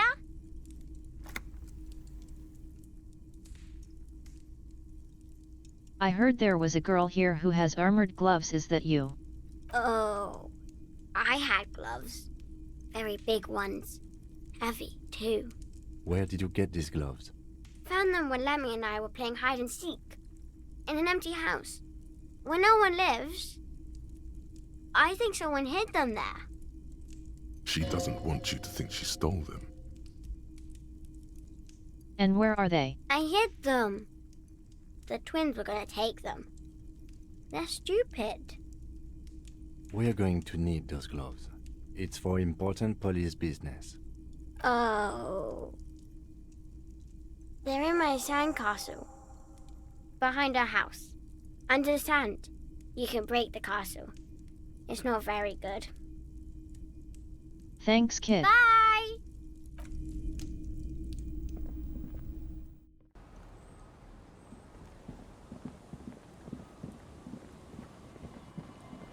Weather has not been kind to Lily's little sandcastle.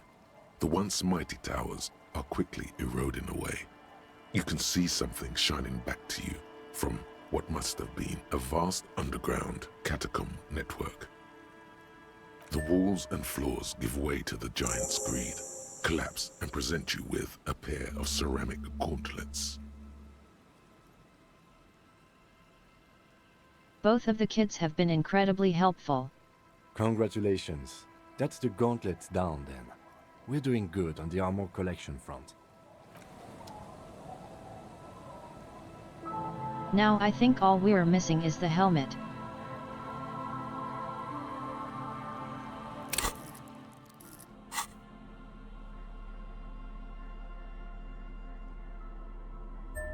Oh, those are just a straight upgrade. As you Okay. fold your fingers into a fist, you realize you could knock anyone out with one punch. The white ceramic gloves wrap around your digits comfortably.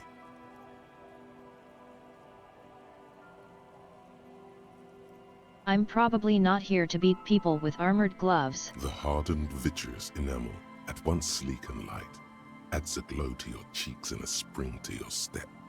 Just imagine what a full suit of this stuff could do for you.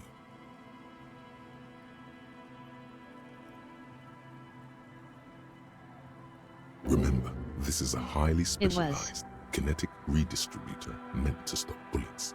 Wear it. Observe its properties. See if there's a weakness in the design. For the day you have to fight Hell yeah. someone covered in the same material. Very possible given how the story is going.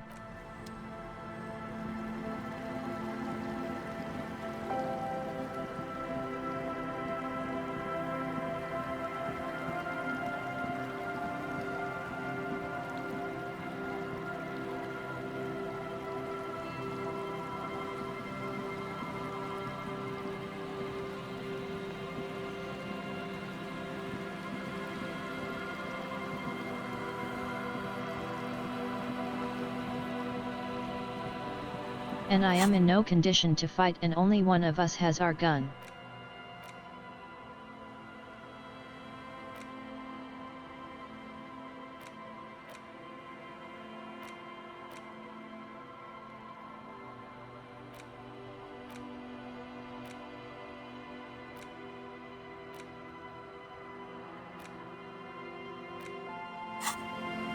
We'll see what these end up giving me.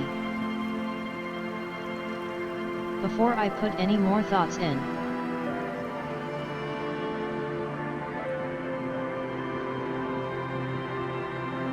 We're nearing end time, so I don't want to get into any big quest right now.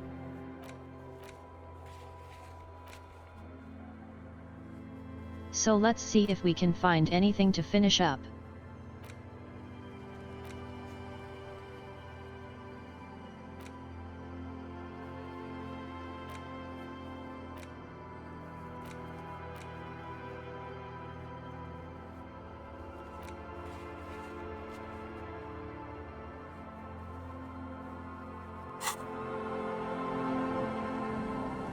I should go talk to the kid who screwed up. Let's go talk to the bastard child.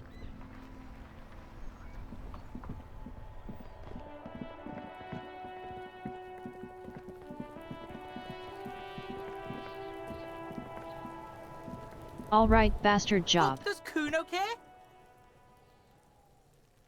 So?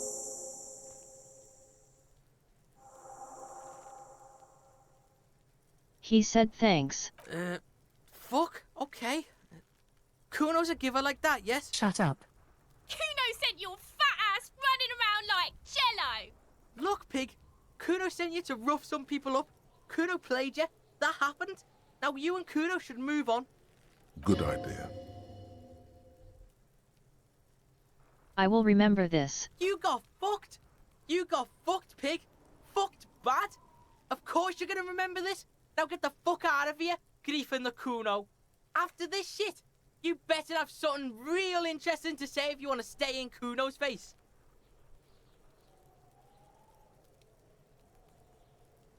Does this child know that I'm holding a pry bar? Shut up. All it would take is one. Yeah, real interesting. Kuno doesn't fucking care.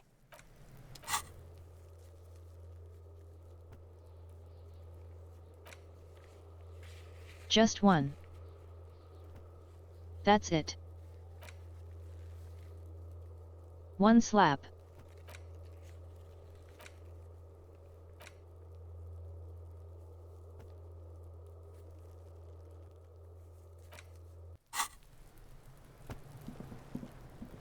Let's see if that car finished.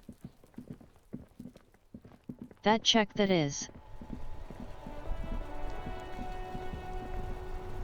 Inside, And yeah, you he see a set of probably steering is. levers, a radio microphone, a pull-out. This is Precinct 57. Still no word, I'm 57. In the cabin, you Nope.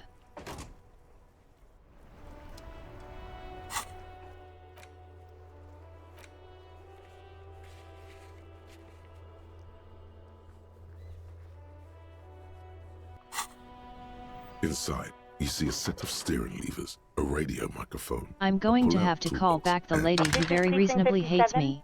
Just a second, officer. Sylvie Malaika on the line for you, officer. Yes, hello? Hello, sorry to bother you again. Oh, great. What else do you need, detective? Please, no. No, you were trying to impress some people with it. Everyone was Oh, I had eating already and- asked Great. her. You hear Anything else I can add? 57. in the cabin.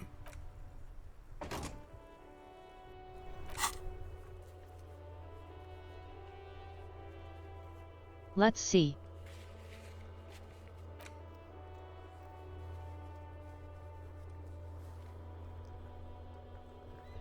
We know that I sold it and that a woman purchased it.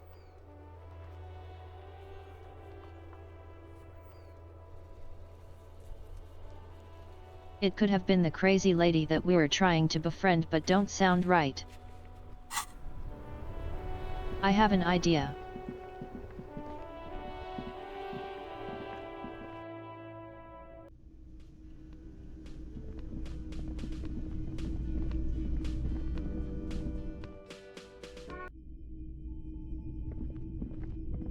The door is closed. Still no answer. Still nothing. The lieutenant gives you a quick glance. He doesn't like where this is going. This door can only be opened with a key or from the inside. Nope.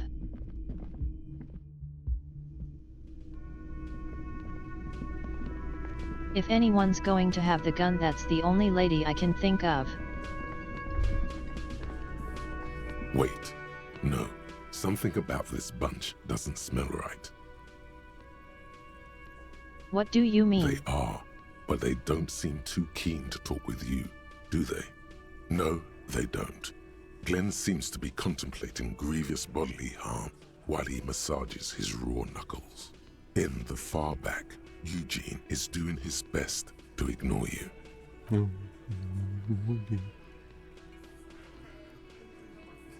And from his perch at the end of the table, Titus Hardy himself stares at you with a cold contempt that makes you want to leave the cafeteria straight away. Besides, you're pretty sure they consider themselves social democrats.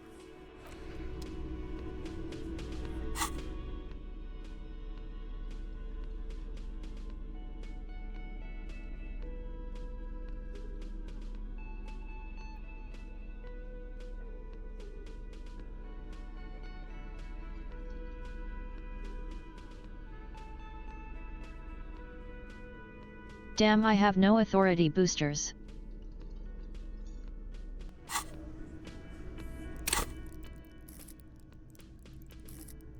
I do have skill points though.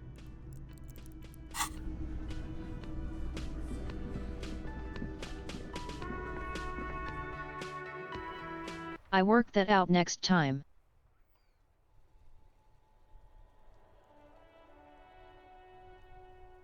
The next thing I can think of would be getting started another big quest.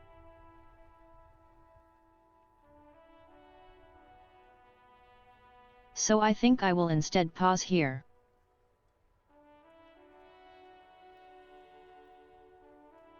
This seems like a good time. We just got some important quests done.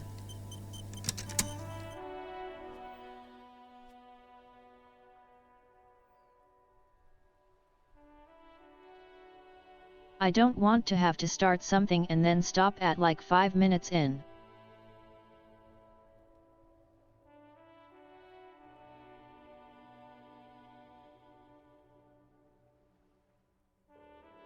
So I will definitely be back on Tuesday.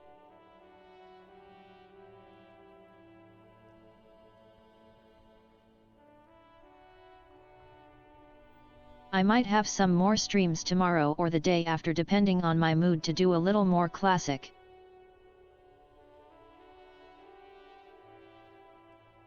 You know, I might just do some more impromptu little ones.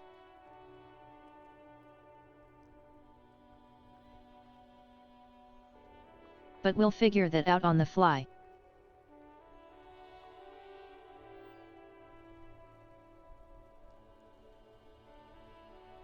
I should make sure that's actually a VOD.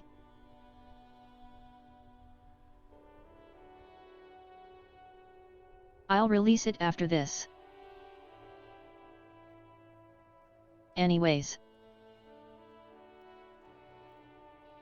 Thank you for coming. We got a little deeper than usual tonight, didn't we? That's fine though.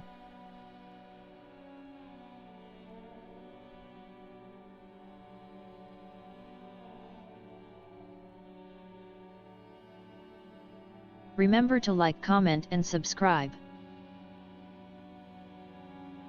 Shower me with bits. I require infinite riches. For we still live in capitalist tailscape. Anyways. Bye bye.